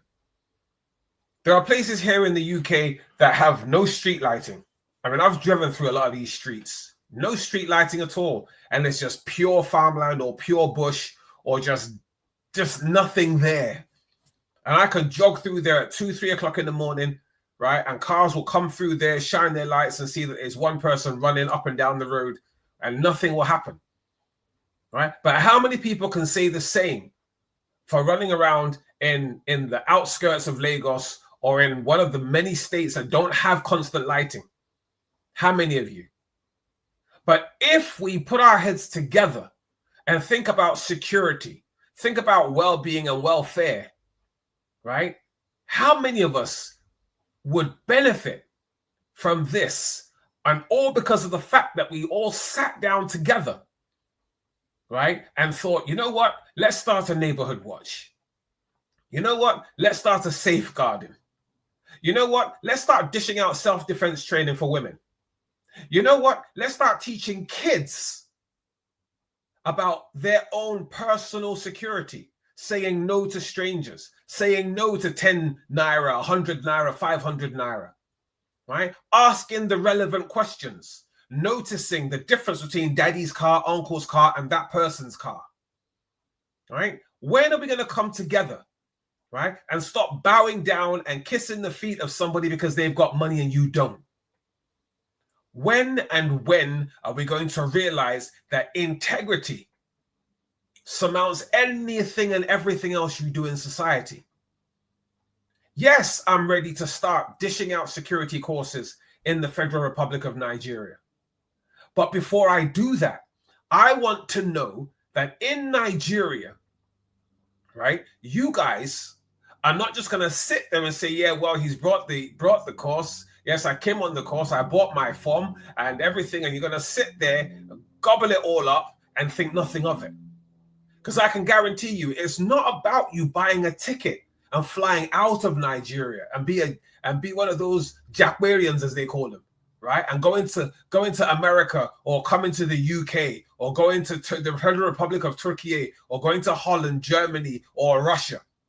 Because trust me, when you go to these countries, you see exactly what we need in the Federal Republic of Nigeria that you are running away from to run to. Well, whilst you're out there, right, you no longer become Adeyemi or Oluyemi or Olufunke. You become a number, right? You become a number, and that's what you are. That's what you will be, and that's what you got to get used to. Whilst at the same time complaining that you're a minimum wage, they treat you bad. I mean, look at this. His Excellency was in Nigeria being treated badly by these people that we're talking about in his father's country, and the people in his father's country could do nothing about it. Right? Why? Because of the fact that you sold your birthright. You know what's right. You haven't done what's right. You let what's wrong take over. But tomorrow you will still complain that Nigeria is the way it is. When, and I'm asking you with all the respect in the world, when are you going to wake up and embrace the persons like His Excellency who are trying to bring change to Nigeria, bring initiatives to Nigeria, bring visions to Nigeria, and you all embrace it? Is it money you want? You embrace it and you will make your money, right? You want a legacy? Embrace it and you will have your legacy, right? But the more you keep on ignoring the right thing to do, doing the wrong thing, and then complaining that it's going against you, then I have to ask you, using my mother's and my father's tone, are you all right? You know, let's wake up, people. Let us wake up, right? Because I tell you this now. You see, if you look into history, everything that non-colored people have ever achieved, yeah? I'll say again, everything that non-colored people have ever achieved has come as a result, right, of colored people not running with their own ideas on time, right? It is as a result of non-colored people not running with their own ideas on time. Then all of a sudden, right, you that invented something but didn't make good use of it when you could, John Smith saw it, liked it, patented it, put it out there, sold it for millions, became a multi-billionaire, and you went out and bought your own invention. Now what? Now what? We have the global clusters here. The first non-white initiative. Nothing to do with white people at all. All African, all Nigerian. Right? All African, all Nigerian concept. Right? That will make you great tomorrow. Right? And yet you sat there and you're umming and ahhing because you're waiting to see somebody else become rich first before you jump on it. Right? Because you're not getting paid yet. Nobody's giving you any money yet. So therefore, you're not interested yet. But then tomorrow, when your pastor stands up on the stand, or the imam stands up on the stand and says to you, listen, if you sow a seed, right, into this, right, it will make you tenfold. And all of you start bringing all your hard-earned cash to pay for pastor's next private jet. Right? Now, I'm not begging anybody. I'm not begging anybody. And I'm pretty sure His Excellency isn't begging anybody. But I am telling you, Of course. right? I am telling you, right, that the biggest mistake that a lot of people are going to make today, right, is to ignore, because you know what? Before I go any further, I will use myself as an example, right? When Bitcoin first came out, a lot of us listened to the rhetoric. It's a flash in the pan. It's gonna blow over. It's not gonna work. And today, a lot of people are regretting not putting that £100 a month on the Bitcoin when it was 35p. Right now, Bitcoin is going into the hundreds of thousands for one coin. Right, the global clusters is here, and I can guarantee you, give it a couple of years from now, we are going to float it. We're going to have our own coin. Right? We are going to float it and we're going to have our own coin. And those who are going to benefit from it will benefit from it. And those who will tomorrow, it's not a curse, those who will tomorrow regret not jumping on when they had the opportunity to. Right? I'll cut that there. And as His Excellency has just said, now he's having to go over to the non-black side of the divide, right, and offer it to them. right? Now, everybody knows that when these people get involved, they get involved with their money, right? There will be a budget, right? Executives will start getting paid. 001s will start getting paid. 002s will start getting paid. Persons who own a cluster will start getting paid. Right? And then all of a sudden people will start jumping on saying, oh, yes, I want to be a member. How do I become a member? And how do I do this? And you people are enjoying, But they won't realize that people worked for it. When it was good, they worked. When it was bad, they worked. When it wasn't going the way it was supposed to, they stuck in there. They put in the work. Those who relocated, like myself, who wants to relocate, relocated. Right? Through good times, bad times, electricity and no electricity, water and no water. Right? Sunny season and rainy season. Right? They stuck it out. Right? All in the name of make Africa and Nigeria great again. Right? So all I'm saying to you guys is this. Right? Forget the accent. I'm a Nigerian. My name is Michael Gbenga Oshin, retired British military, 001 Global Security Clusters of the Global Cluster, and the CEO of Clear Cross Group, soon to be global. And I am calling out to everyone, friends, relatives alike. Let us wake up. Scream about the global clusters to the world. Anyone that's ready to listen, right? Yourselves recognize the benefits. Tell those who are ready to listen to you to recognize the benefits. Because I tell you what, when it blows up, right, it's like Noah's Ark, right? When it blows up, don't blame anybody but yourself, right? I'm here to stay, right? Those who are close to me, who are in to stay, because everybody can see the benefits. I bless God for the life of people like Dr. Jennifer Baseki, who's come on board and she's a regular on this Saturday morning slot. Right? Giving out free advice, legal advice, right? On things. I mean, His Excellency has been able to speak with her directly today on something that happened to him last week, right? She's been on several weeks now. She's been putting, her link on the platform for people who need her help and advice, right? We've got people like Dr. Shei, right? Makinde, people like Dr. Sheikayo, right? And all other people, right, who come on here, right? Giving out giving up their time, giving out their experience, giving out their advice. It's all here in the clusters, right? We're spoon feeding you, but we're not begging you, right? It's going to come a time when my Saturday morning slot will be half an hour to an hour. And that is just to recap on things that have happened during the week, because for the rest of the week, I'll be out there doing courses. I'm going to be in Nigeria soon, right? I'm going to be running introductory security courses to security companies and to the police and to the NSCDC. Introductory courses, right? Just to give people a flavor of what's coming. Right? The right way to talk to people, the wrong way to talk to people, first aid advice, fire advice, things like that. The rights and the wrongs, the do's and the don'ts. That's what the clusters is about, right? Valuable information, valuable advice. That is what we do here.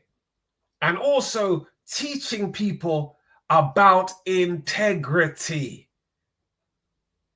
Right? So I'm going to say to you people, excellent morning to you, Master Genie. Good to have you on board. Right? I am going to say to you, right?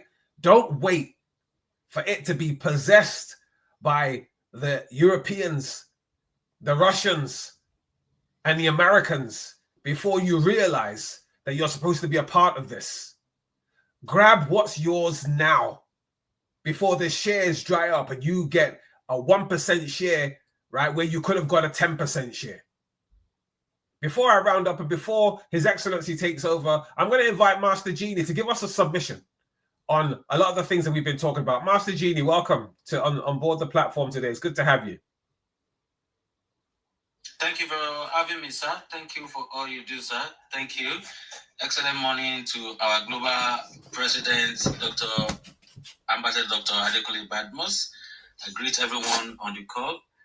I just joined, to be honest, but I believe that a lot must have been shared by our global president and the 001 security clusters of the global clusters, and what we are calling on every valuable person, every valuable personnel in any area of life, that we should come together on the global clusters to cluster together to make our father's land great, to make Africa and Nigeria great again, with everything we have learned from Western world, our work we have seen happening in developed countries.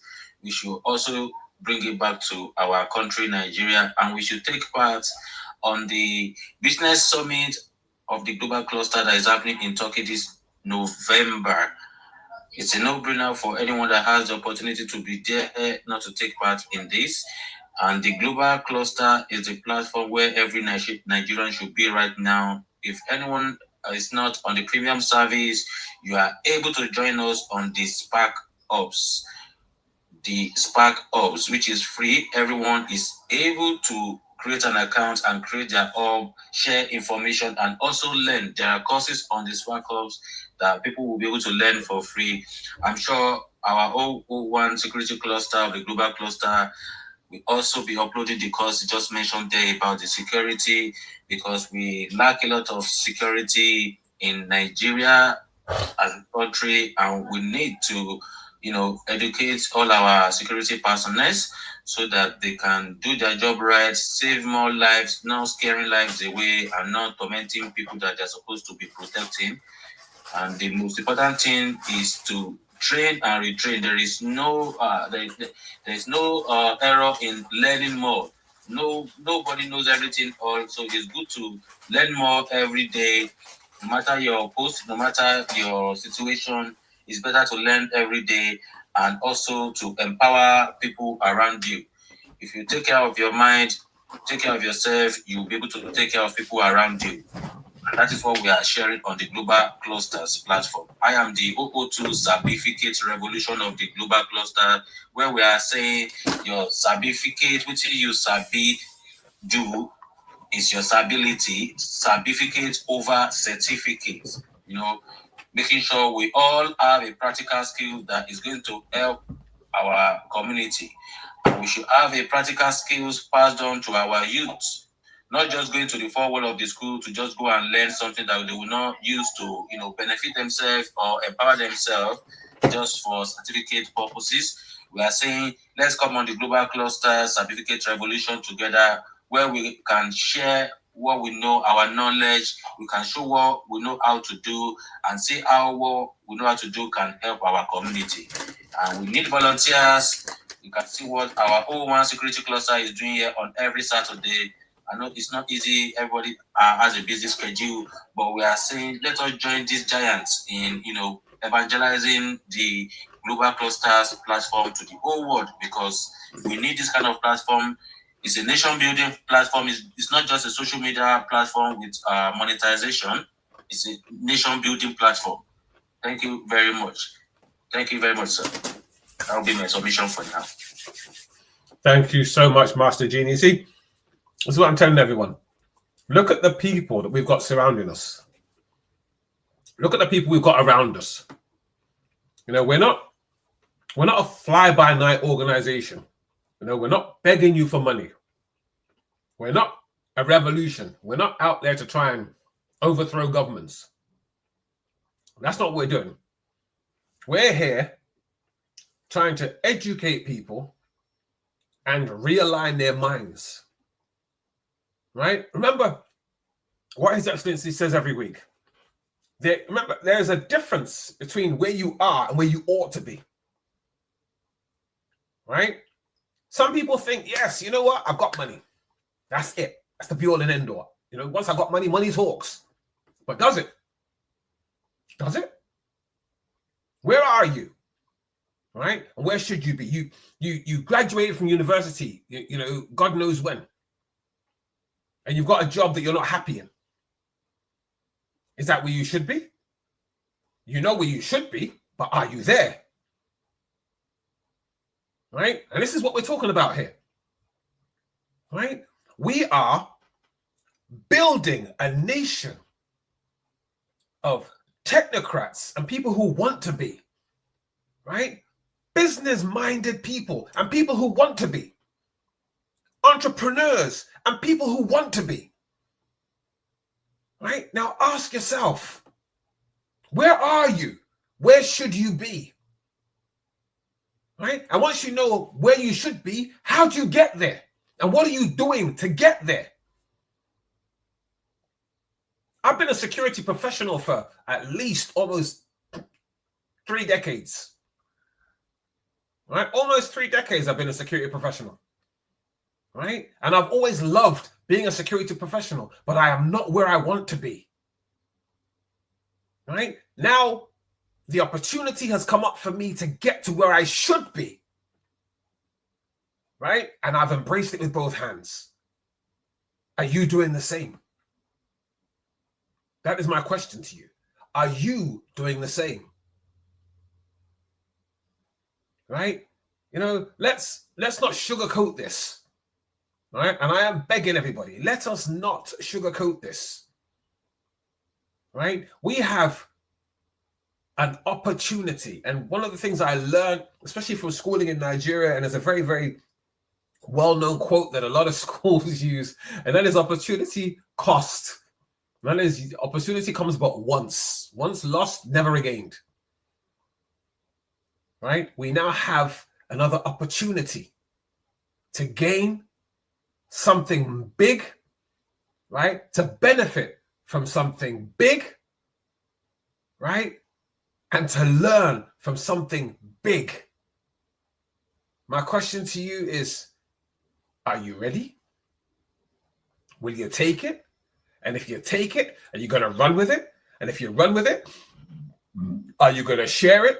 And if you share it, are you going to take it out to the world? The ball's in your court. It really is in your court. Because I've never seen His Excellency talk today the way he spoke today. Right? He's obviously at that point where he has begged you, cajoled you, tried to educate you, bring it to you that, listen, before other people get a piece of this cake, eat as much as you can, and everyone's ignoring. Right? And I'm with him on that. I'm with him on that because I've said it before. Our people talk a lot. They really do. They talk a lot. And I've been accused in the past of being far too honest for my own good. Right? And this is a piece of honesty. Our people talk a lot. If there was an Olympic medal for complaining, our people would win gold every time. Right? But trust me, we're getting to that point where excuses don't cut it anymore. You're either in or you're out. You know, and if you're out, God bless you. Because when other people are benefiting from the goodness and the mercy that comes with achievement, right? I'll say no more. So at this junction, I'm going to invite Cluster Sheikayo to come in and say a few words for us in submission. Thank you, everyone. I really appreciate the opportunity. And I must say it's been long due. Having been invited several times. Unfortunately, it's been up and down trying to do some stuff over here, relocate and do some other stuff. But my mind is always with the global cluster, with Dr. Colonel Gbenga, and with Dr. Adekunle, the O1 of the global cluster, worldwide. Having said this, I came in when he was talking about what the Egyptian did. And my plea to him will be that the Egyptian did it in our land because we taught them how to do it. Mm-hmm. They didn't do it because they want to do it. They did it because we taught them and we let them know that they can do it and go scot-free. I'm going to share 2 quick experiences. I would say by the special grace of God, it's not a good record, but I would say this is about the 11th year since I've set my foot in Nigeria. Yeah, it might not be a good record, but it is what it is. It is what it is. I remember the first time when I wanted to leave, I was going to Qatar then. They made me to say hell and heart before going. Telling you the truth.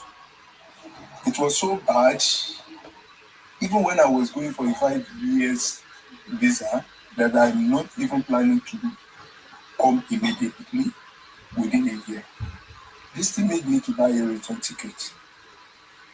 Believe me, that return ticket got wasted because I opened it up when I got there for 1 year. I actually missed the date when I was supposed to close it or be able to get some peanut out of it. That money was just wasted. By the time I will get back there, even if I've gotten back in time, it has already been open for a year. The amount of money I will get back is insignificant. And that's how a whole return flight money was wasted. Just by the same set of people over there now insisting you do that. I don't know whether they get a call back from the company, company selling the ticket or whatsoever, but they will frustrate your life and be telling you that you will miss your flight and you will still pay, which is what they do. That's one experience. When I got to Qatar that time, the moment I stepped into the country, I met the Qatari, who is the immigration officer. The only one thing he said I can't forget in my life is welcome to my country. I didn't spend 3 minutes before being admitted in. And it took me more than 1 hour to pass through my own country immigration. And I got to another country, it didn't take me up to 3 minutes. All I had was the man is in tube, white and white up and down. And he just said, welcome to my country. Stamp has already been given. And I enter into the country. I was now asking myself, that is it this easy to get into another man's country while it's difficult to leave my own country of birth where I was born and raised? As if that is not a bad experience enough. Some 3 years ago, we were just relocating to London, just over 3 years ago from Qatar. And I decided that, okay, let my daughter use the opportunity to experience this country, having not been there for some time. I think she's been there last for about 8 years. I said, okay, instead of doing the passport in Qatar, go back to the country and do it. So Asep and her mom went, even though I was with the rest of the kids. They got into the country quietly, did the passport. The first problem is they had 10 days, and within 10 days, passport couldn't come out.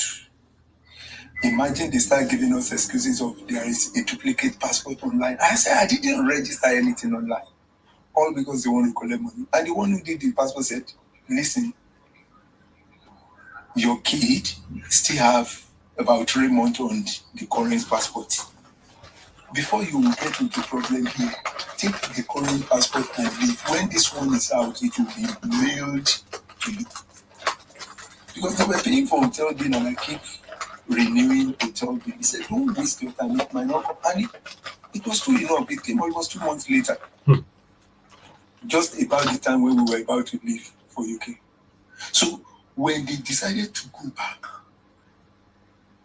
my daughter saw hell at the airport. At every stop, they kept bothering them. At a point, one of the men over there said, hey, you are trying to take this daughter away from his father. You are running away with it, so she won't leave until his father can come to the airport. Like, is it for real? And my wife said, this is the same person that came in with a resident permit of Qatar. Show the resident permit and say the father must come. Say, which father? The one in Qatar or where? They did a video call on WhatsApp. And I show my face, held my own passport and my RP in Qatar on the video call. And I told the guy, but you see on record that this girl has not been living in this country for the last 8 years. So how come he's now stealing somebody who came from his father? How come is he stealing? Said, Tinino Lanshi, we are just trying, a lot are happening nowadays. One way and one way, the problem later. And I said, now you see me. You saw the picture, the entire family. Are you seeing them? He said, yes, this is where we reside. Do you see the Qatar RP resident permit? He said, yes. Do you see their own? Is it the same? Is it the same name? I am the father. Can you just release them? And I was showing a picture of mall where we were. Can you see where we used to live, where we are living? Can you release them and allow them to live? He said, no problem, sir. And now that we've done that, you can go. By the time they will eventually leave them, the flight is about to take off. Jesus. My daughter has to remove the shoe plus the mother, and they were running. They were the last person that entered that plane before it was closed and the flight took off. They were inside for 5 minutes. My daughter was still breathing very hard. And she said one word that day: I don't ever want to come back here.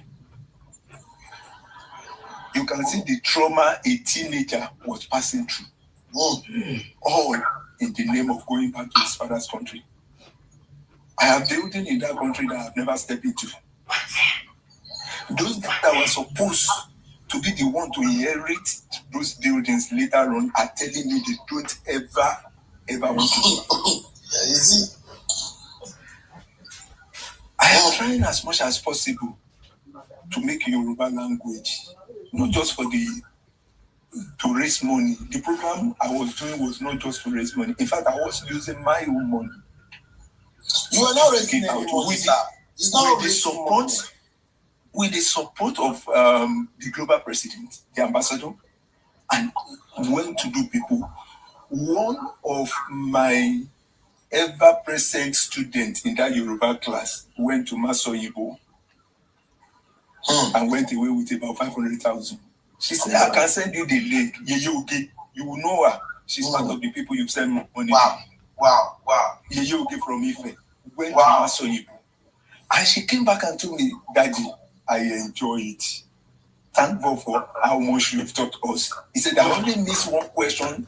I would have gone. I didn't speak a single word of English. I said, I would have gone with the car if not for that single question that I missed. If I had 2 questions, 1.5, and she left with 250,000. She said, and I was saying, the question they asked you, this is the answer. I said, Daddy,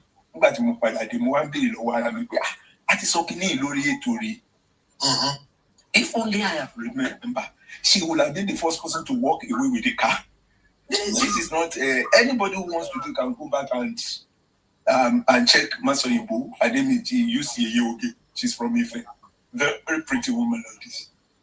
Each one of them has been calling me in the last 2-3 months. Why have you not been online to run the program? I said, I'll come back when I'm more settled. There are a lot of assignments for me, even in global cluster that I've been unable to do. But this thing wouldn't have happened if I'm well settled in my country. Imagine me in the almost 2 decades using what God has given me as brain for other country to benefit. We were part of those who built most of the stadium before the World Cup in Qatar. Yeah, we were paid good money, but that was all about it. My brain was used. Millions of other people's brain were next to use to do that. But what do we have today? We can only say it in our CV. Yeah, it's there for me in my CV. I'm part of Al Janob Stadium. I'm part of Al Riyadh Stadium. I'm part of Alcom Al Bayt Stadium. I can name them all the 8 stadiums that were built. The one in Qatar Foundation headquarters, I was part of those who were at the construction for Qatar Foundation headquarters. I was working with Luis Vajaden. Years of having to toil for other people, other country. Other nation. And they are next that will be part of the people that will build the Global Cluster Stadium in Nigeria. Yes. Yes. So after all this, I wasn't surprised when you said that. In fact, when my daughter got back to Kita then before we moved to UK, she told me, Dad, I'm sorry, but you see Nigeria, I'm not interested to go back. But will I blame them? I'm trying to bring them back into the culture. They are pushing them away with stupid. How much do they want to collect? Even if it is money, it will have been better. They were delaying them. You have to see one Oga at the top, at the beginning. Okay, what is it that you really want? They weren't saying. All because they thought they've had a big fish and they will make you to miss your flight. And I think some of those flight companies will still give them a stipend because they are the one that makes you to miss your flight and you still pay back. They will tell you any land become our only become real. Ben. Mashalash ni wa become come and meet us here tomorrow when they reschedule your flight. And if they reschedule it for a week, you will pay hotel bill. They told me that you will pay hotel bill, you will pay this and you still pay. So how do we come out of this? Ambassador, it is not them. It is the system we create. The shenanigans we encourage in Nigeria. That is now eating deep into our system. No wonder you see kids. Somebody said, I thought he made a starting 11 plus reserve. That if they are in the World Cup, Nigeria will have won the World Cup. And all of them are playing for major countries in the world. They are playing. France was said to have won the World Cup. How many white or original France citizen that was part of it? African French-speaking country are the one that is winning France. Go and check today. France has about 80% of black. And part of what they are doing in Europe, they are returning the money back to France through paying of tax and everything. Instead of returning it back to Africa. No wonder Akon woke up one day and said he wants to go back to Africa and develop Africa. Because you make money for these people and you are as good as when they are milking you like a cow. The moment you are no longer being milked, they will now remind you are an immigrant. So, to me, I want to say this. I appreciate you, Colonel. I appreciate you, my president. I appreciate everyone. Like you said, we only have 12 people right here. If we were talking about the rubbish of this world, maybe we will have 100, 200, 1,000 people online. But nobody want to listen to this. But one thing I'm very sure of is that we've been trying to make this thing work. By the time it starts working, you will see them just like people who will run to Noah. Noah opened the door for me. I'm your grand cousin from your great-great-grandfather. People will come with story. But let them come for meeting. Let them be part of the program they want. But I'm sure of one thing. If especially it gets to the circle of people you are talking about, believe me honestly, they will make it just like the way we give them cocoa and they are now selling chocolate drink for us in high price. They will do exactly the same thing. Ben. Stipend will now be what people that should have been the major stakeholders. Stipend is what they are going to get. Ben. But you know what? They are okay with stipend.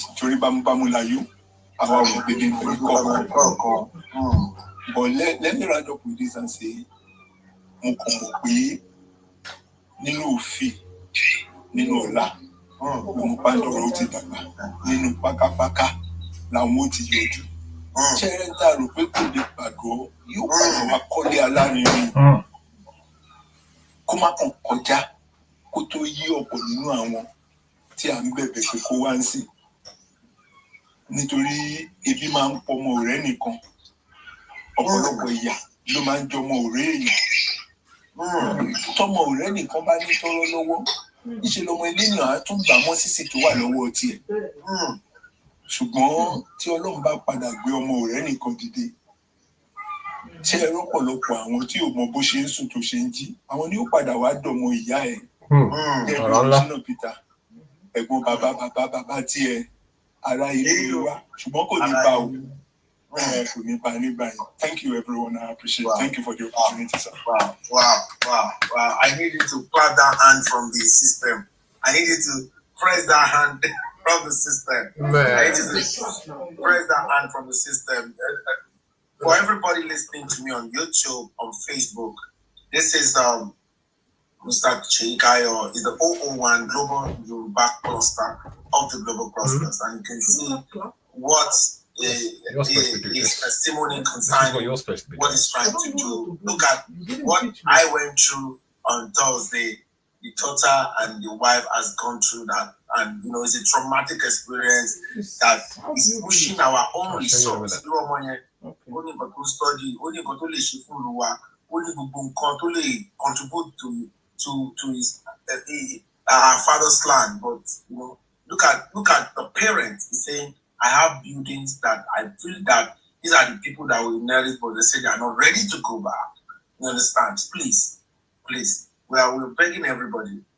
This man says something. Everybody is saying, come back to the program. This man is doing this program on a pro bono. He's not earning anything. He's bringing his money, his time. At the point I told him, anytime you need anything, let me know. What? You understand? To support this program. And we try our best. We've been doing this ourselves. And look at the result we were able to produce. We produced someone that went for a contention and he wants something home. Imagine if this man has been given the right soft landing that he needs. Imagine if the governor of Oyo State has picked this man and said, we're ready to give you all the support. If one Yoruba chop, billionaire somewhere has just taken this man and give this man the right support that the man needs. Imagine.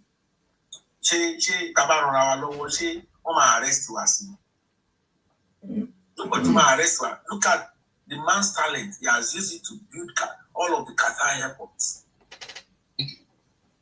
And what's happening to us in Nigeria? Right? I will give the button to the anchor, the host, the 001 Security Clusters, so that I see that some new people are here and they should all add their voice too. But I want him to actually, put his own voice first. Over to you.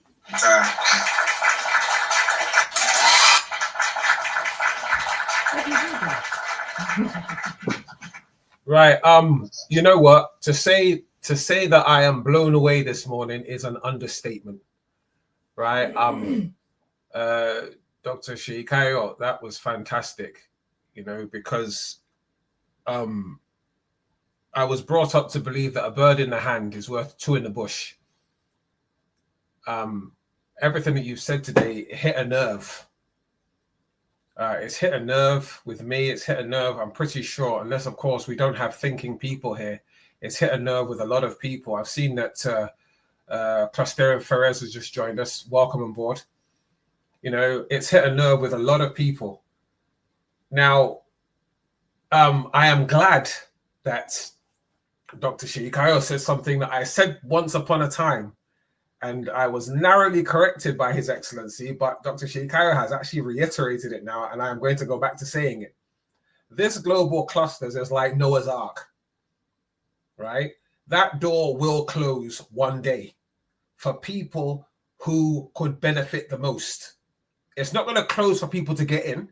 It's going to close for people who can benefit the most, right? Because now we're at the phase where you can come in, right? You can head your own cluster. You can get involved with people. You can learn courses. You can do XYZ raise to power 10. But one day that opportunity is not going to be there because we're all going to be too busy organizing and doing stuff. Right? Now, I am running. Now, I'm not even crawling anymore. I'm not walking anymore. I am now running to the point where once I land in Nigeria, it's game on. Right? I want to be talking to state governors. I want to be talking to commissioners. I want to be talking to the president.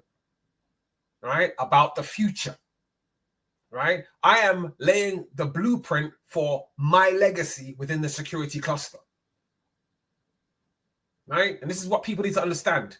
All of the 001s are now running, right? His Excellency is running, right, to the point where the global clusters, right, will have already made history, right? It will be an African phenomenon, no matter who buys into it. Whether it's the Turkish that buy into it, whether it's the South Africans, Elon Musk, whoever, Richard Branson, whoever buys into it, right? We're getting to that point now where you will not be able to get the benefits that everybody who has worked tirelessly from last year's launch to now is going to get, right? Yes, we know that when you come to London, right, that you've got benefits that you can get, right? But it comes with a condition. Yes, we know that when you go to America, there's benefits you can get, but they come with a condition. Yes, we know that if you go to Canada, there's benefits you can get, but it comes with conditions. But the global clusters doesn't come with a condition.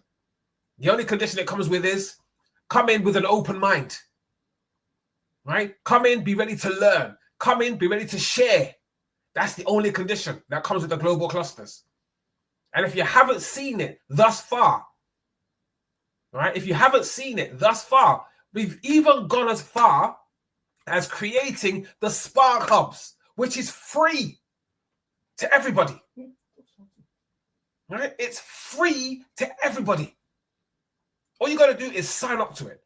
When you have the wherewithal to start going at it at a paid for level, then go into it, right? Set up your own teams, set up your own clusters, set up your own whatever, right? Start putting things onto it. Let people come in, let people get involved. Let's build, let's grow. That's all they're asking of you. But everybody is still busy umming and ahhing until the point where it turns into Bitcoin. Right? Where Bitcoin started off as 35p and now it's 80,000 for one coin. It'll soon be £1 million for one coin. Right? Where you can no longer afford to buy one. Right? It's a platter of gold. The global clusters, the Spark Hubs, it's a platter of gold. Jump on it. That's all we're saying. Right? I come on here every Saturday morning to talk security. This is security. Right? You are securing your future, right? You are securing yourself. You're securing your children's legacy, right? And like I said, right, I've got courses coming up, right? I'm coming to Nigeria to do introductory courses for now. Introductory. Most of them free of charge, right? That's what I'm prepared to do to start off. But it's not going to be free forever. Right? It's not because one thing I've learned in life is what you get on a platter of gold will have no value to you. Right? Everybody in the clusters at the moment is giving you introductory. Right? But if you don't take it and run with it, right, you only have yourselves to blame. Right? At this point, I'm going to bring in Clusterian Ferez, because I don't want him to come on my platform today and not say something, because I was on his platform during the week and I was totally blown away. I was really impressed. Ferez, please speak to us.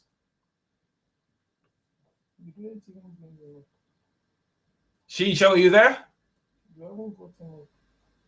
Yeah, he's there. Yeah. Clusterian Ferez, are you there? Shisho, come on, I can see you.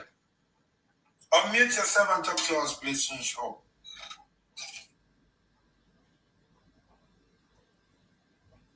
What's that? The network problem?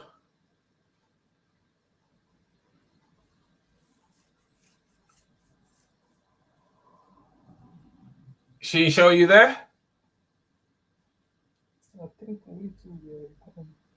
There we go. Hello, sir. How are you? Please, can you hear me? Yes, I can hear you. Oh, all right, sir. Thank you. I had to leave the place where I was. All right, it's okay. Quite noisy. Yes. So, thank you, retired Colonel Oshin. Thank you, sir. without security, then our lives are going to be, we're in danger if we don't have the proper security, if we don't know what we should know, if we're not taking the right steps towards securing our own lives. And that's what you have been doing. Thank you, sir, for always talking to us about what we should do part time. Thank you, sir. And I want to appreciate the global president in the person of Ambassador Adekule Badmus. Thank you, sir. And this is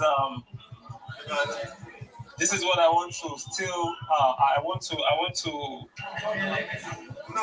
Okay, let me put it this way. I want to appreciate everyone here this hour. Thank you for joining us. Please, can you hear me? Yes, I can hear you. I think I have to move away from here a little bit. The noise is still okay. Okay, so I want to appreciate everyone. I want to thank you for this opportunity. It is nation building, and it is a call that everyone is expected to, you're supposed to. That's the right thing to do right now. We cannot continue to bank on the government to do one of two things. That change you seek, you should start it. You understand? You should start it. Don't wait for people around you to take the night. Do the needful to take that action. You.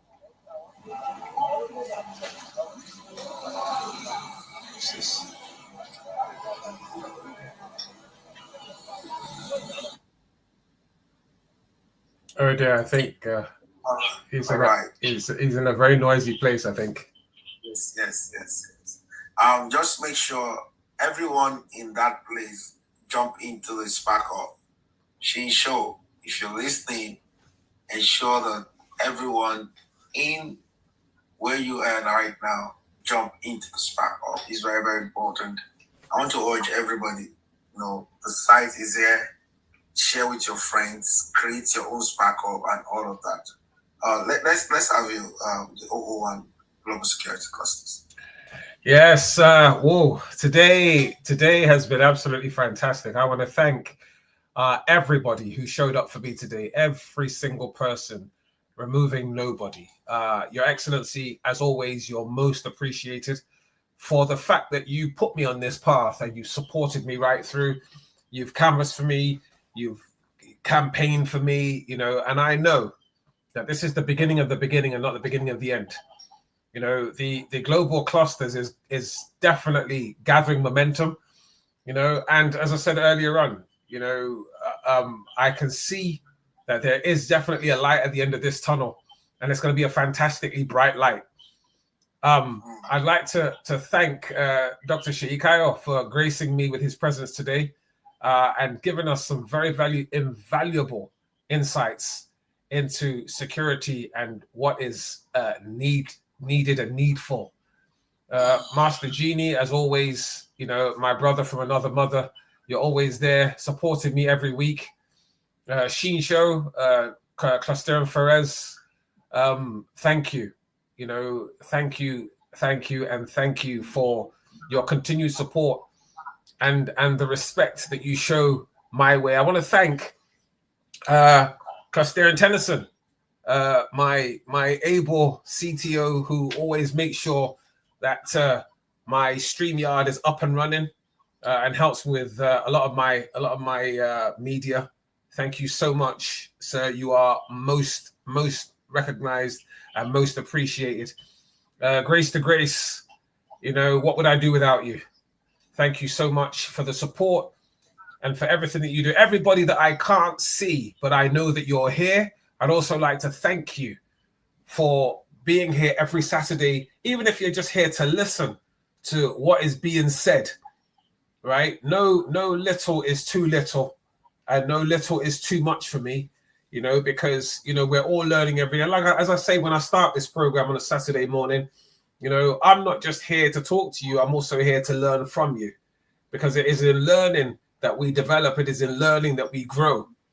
And His Excellency knows that my passion right about now as far as security is concerned, is to make Africa and Nigeria great again, because we have endured so many centuries of being ruled by people who do not have our best interests at heart. And it is now time for us to wake up and smell the coffee and become great and prosperous. So with that being said, I'm going to hand us all back over to His Excellency to give us his closing summation, as he does every week. Sir.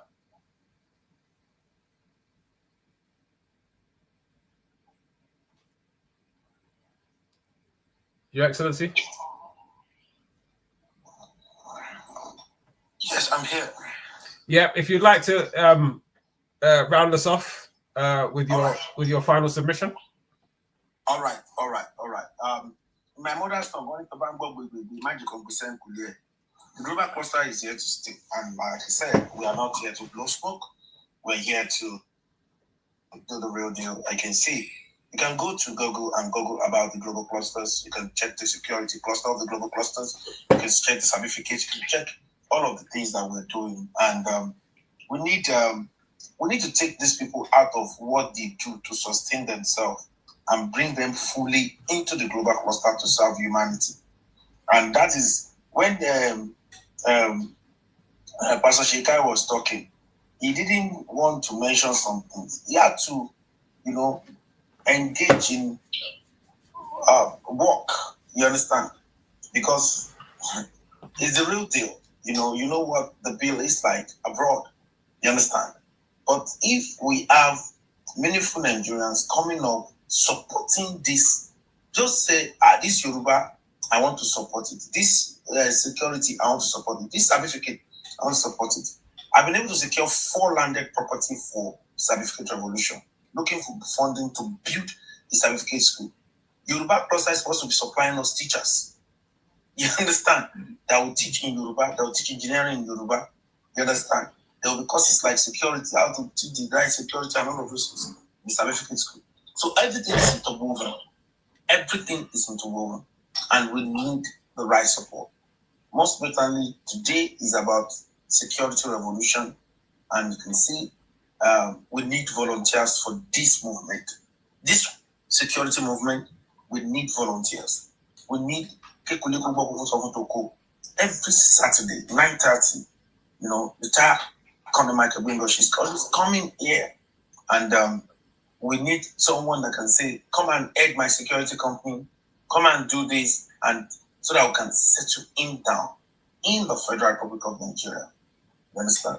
We need someone that will say, okay, I'm ready to, invest in the security, and I want you to come and champion this for me. So he's ready. He's always ready. So in drawing the curtain, I would just want to say, who are we? We are a consortium of professionals or aspiring professionals. As you can see what Dr. Kaya said, he has done. Technocrats or aspiring technocrats. You have had from Master Gene, you have had from retired Colonel Michael Gbenga Oshin. Professionals or aspiring professionals, where we share accurate knowledge of our industry, because that is what gives us the right power. Accurate information. That is the bridge between where we are and where we ought to be. Accurate information. That is the bridge between where we are and where we ought to be. An accurate connection, because to whom we are connected to determines what we collect. We're not just a social media platform like Facebook, Instagram. We are the first nation-building social media platform on earth with the best monetization on earth. And we are a mining hall for professionals or aspiring professionals, technocrats, and entrepreneurs. To join us is free. Just go to thesparkup.org. Thesparkup.org. And that Sparkup, it can act as your Facebook, it can act as your WhatsApp, it can act as your LinkedIn. You can update your profile, add your skills, add your experience. Presently, there are some vacancies in the Sparkup. If you can run a school very well, being a school administrator, a very big school in Ibadan to give you accommodation, and so many other things. You know, all the revolution needs volunteers and all of that. And sparkup.org, we join for free. You'll be able to make calls. You can create your own org. You can make it private or public. You can make video call. You can make video conferencing. You know, so it's a no-brainer. You can do courses, free courses. We're loading a lot of free courses, but there are some now that you can do, and you can add the certificate to what you already have. You understand? So, you know, we know that as a mining org, we need to train people. It's developed people that will constitute a developed nation. And that is why we engage in all of this training. It's the first intellectual movement on earth.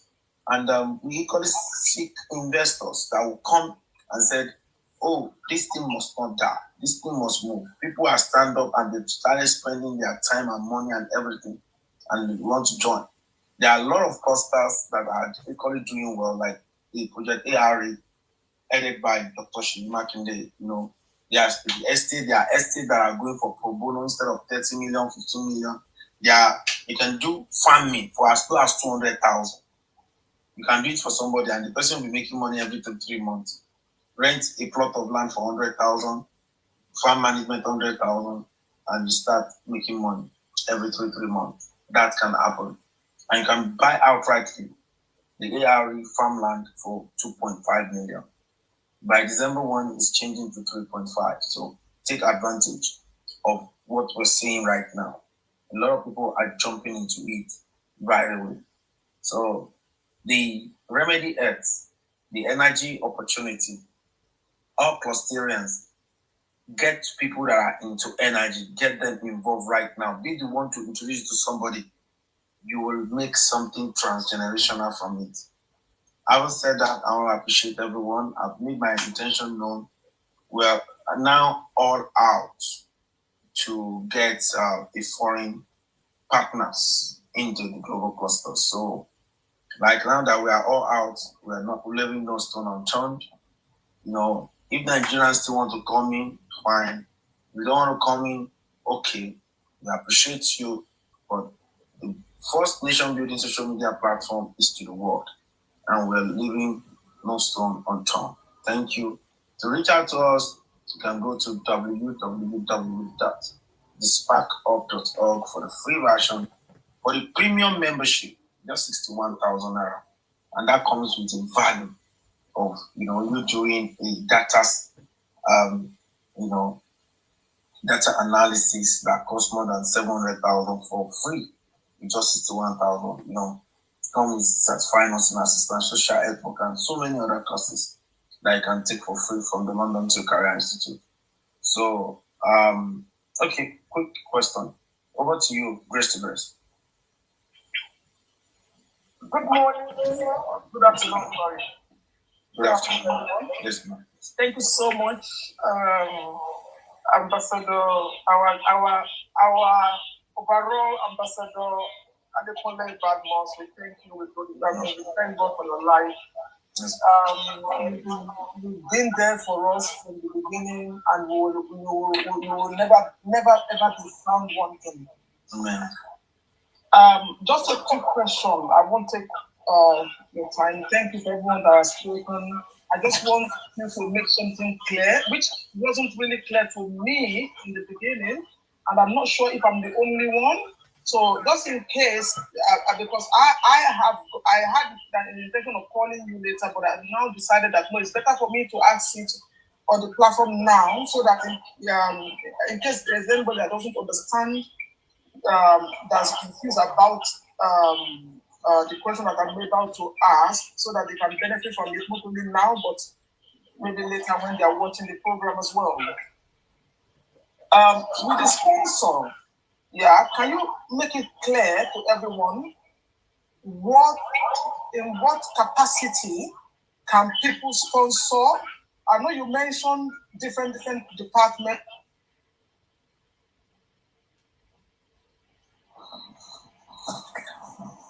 If they have one gigantic amount of money, or they can say, okay, I want to be a sponsor and I want to be sending you I want to be sending a particular a project. I want to sponsor I want to be sponsoring a particular project every other month or every other week or every 2 weeks or once in a while when I have something, just as you sponsor a charity, for example. You understand? Some people can sponsor a charity once and that's it. Some people can decide that they want to make it a monthly thing. So can you elaborate just a little bit more, just for the sake of people who will be thinking the same thing that I was thinking? Can you elaborate a bit more about that sponsoring? In what capacity? In what way can somebody say, okay, I want to sponsor a project or a cluster, a Syria, things like that, please? Thank you. Thank you very much for that great question. Sponsorship. That's my question, sir. Thank you very much. Sponsorship is as low as you sponsoring somebody on the premium membership into the global cluster. It's as low as that. That is 61,000 naira. If you sponsor one person, you have given that person a life. I don't know if it's from me, but I can't hear the ambassador properly. I'm not sure if it's my network. Can you hear me? Yes, we can hear you loud and clear. I guess it's our network. Can you hear me? Yeah. Colonel Oshin. Yeah, I can hear you. President Grace, can you hear me, ma'am? Hello, can you hear me? Grace to Grace, are you there? Mm-hmm. Can you hear? I think we lost her. It's her network. I think it's my network. Can you hear me now? Okay, I think I can hear now. All right, thank you, ma'am. So Yes, I can hear now. Sponsorship is as low as a matter of fact, is even as low as bringing people into the Spark Hub for free. Just telling them to join the Spark Hub, you have done something for the global clusters. That is you're advocating for the community to be populated. That is something for the community. Like I mentioned to Fares now, is in a place where there's a lot of crowd. I said, bring everybody in. That is equally a level of sponsorship. Now, it can grow from that to sponsoring someone on a premium member. From the free one to a premium member is a level of sponsorship too. It can equally grow from that into sponsoring a cluster like this global security cluster now. Somebody saying that I'm ready to give every soft landing. Then the 001, what do you need? You now start saying, oh, I need this to have a soft landing in Africa. I need this. And somebody can say, okay, don't worry. Everything you need, put it together. I'm sponsoring it for you to have a soft landing. You understand? Okay, sir. Then somebody can say, okay, I don't want to do something small. I want to carry the whole global clusters. I want to make sure that everybody knows about it. I want to do 1,000 youth per each local government. You understand? So somebody can do that. That is sponsorship. And somebody can say, okay, I want to buy into the global clusters. What is it worth now? I want to take stake. I want to buy 1%, 5%, 0.5%, 10%, 20%, 30% of the global clusters of the entire project. I want to buy it. You understand? I want to be a stakeholder. People can do that. And we have a pitch for that. You understand? So sponsorship, everybody listening right now, you can just take this back up and start sharing to somebody. You have done something for the global clusters. And even if I did not see you, the earth will bear witness that you have added your own quarter. Take it to your church, take it to your mosques, take it to your meetings. Tell them that let us create all the WhatsApp group that they have, let them create it in the Spark Hub, in the global clusters. You understand? So that is it. So introducing the course that we have in the global cluster to somebody, we have free courses in the Spark Up right now that people can take and start something and add value to themselves. So that is it. I hope you are able to understand from even mobilizing people to the global cluster is a level of sponsorship. Registering from 1, 2, 3, 4, 5 people as a premium member is equally a level of sponsorship. Then sponsoring a cluster like the security cluster, certificate cluster, my surgery, people to people, the ARE, you understand, all of the clusters, because all these clusters are built to solve one problem or the other. And he said, oh, I want to be the grand patron of the global security cluster. You understand? And I want to make sure that, I give it all the support, all the connections that I need. Somebody can be on the global security clusters, and I know the 001 is ready to, serve you and make sure that, because that is what he pledged. Nobody forced him to do it. He's doing it willingly by himself. You understand? Can you confirm that? Are you being forced to do this, Sam? Nah. You can't force somebody to do something they already love. You understand? So nobody's forcing him to do it. So if somebody is listening right now and said, okay, this guy has passion to solve this problem and all of that. Okay, I own a security company. I want to bring him into my security company to edit, and I want to give him the soft landing, the house he needs, the car he needs, everything he needs to bring his life, to bring his family down, and all of that. And I want to give him a good salary. He will be working for me, and at the same time, he will be doing this movement. That will go a long way to give him the right soft landing that he needs. That is a level of sponsorship. Thank you very much. And same goes to every of the cluster that we have. Master Gini told me I'm ready to come. Even this Mr. Sheikayo. Mr. Sheikayo, are you not ready to come to Nigeria if you have somebody that is ready to sponsor the Global Yoruba Cluster? You understand? If somebody is ready to take the Global Yoruba Cluster up for him and give him everything he needs, he's ready to come. He said he has not been to Nigeria in the last 11 years. But if you see the right soft landing, you will not live. We live in a place that looks like heaven here. So you will not leave that place and just like that. So at least if it's going to even manage, it should be something that is actually manageable. So that is, I hope I've been able to answer your question, man. I do believe that that question was answered. Actually, yes, you have. Thank you very much, sir. Thank you. You're welcome. Over to you, the 001. Well, people, I don't think that even if you paid for today's sitting, that you would have got anything better than what you got this morning. So in closing, I would just like to say thank you all so very much. Your Excellency, you're a diamond. Thank you so much for everything you do for me, for everything you do for humanity. I can only apologize for the treatment that you received last week, but I know that everything happens for a reason. And in the end, those people will still come back to you, and they will need you.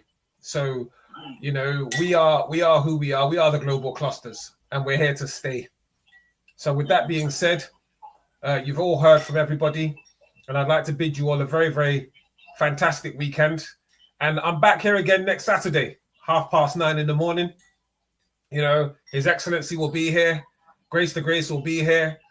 Dr. Jennifer Obaseki will be here. Hopefully Dr. Sheyi Kayo will be here. Hopefully Dr. Sheyi Makinde will also be here. And I'm hoping to get hold of one of the few ACPs that we have in Nigeria to come here to talk about security. I'm sure Shinsho will definitely be here because he lives and breathes global clusters, as does the Master Genie. So yes, until next Saturday, once again, I am who I am. Retired Colonel Sir Michael Gbenga Oshin, the 001 Global Security Cluster of the Global Clusters, CEO of Clear Cross Group worldwide, and yours truly, the head of security for this fantastic organization. So until next Saturday, enjoy your weekend and see you soon. Bye for now. Bye-bye.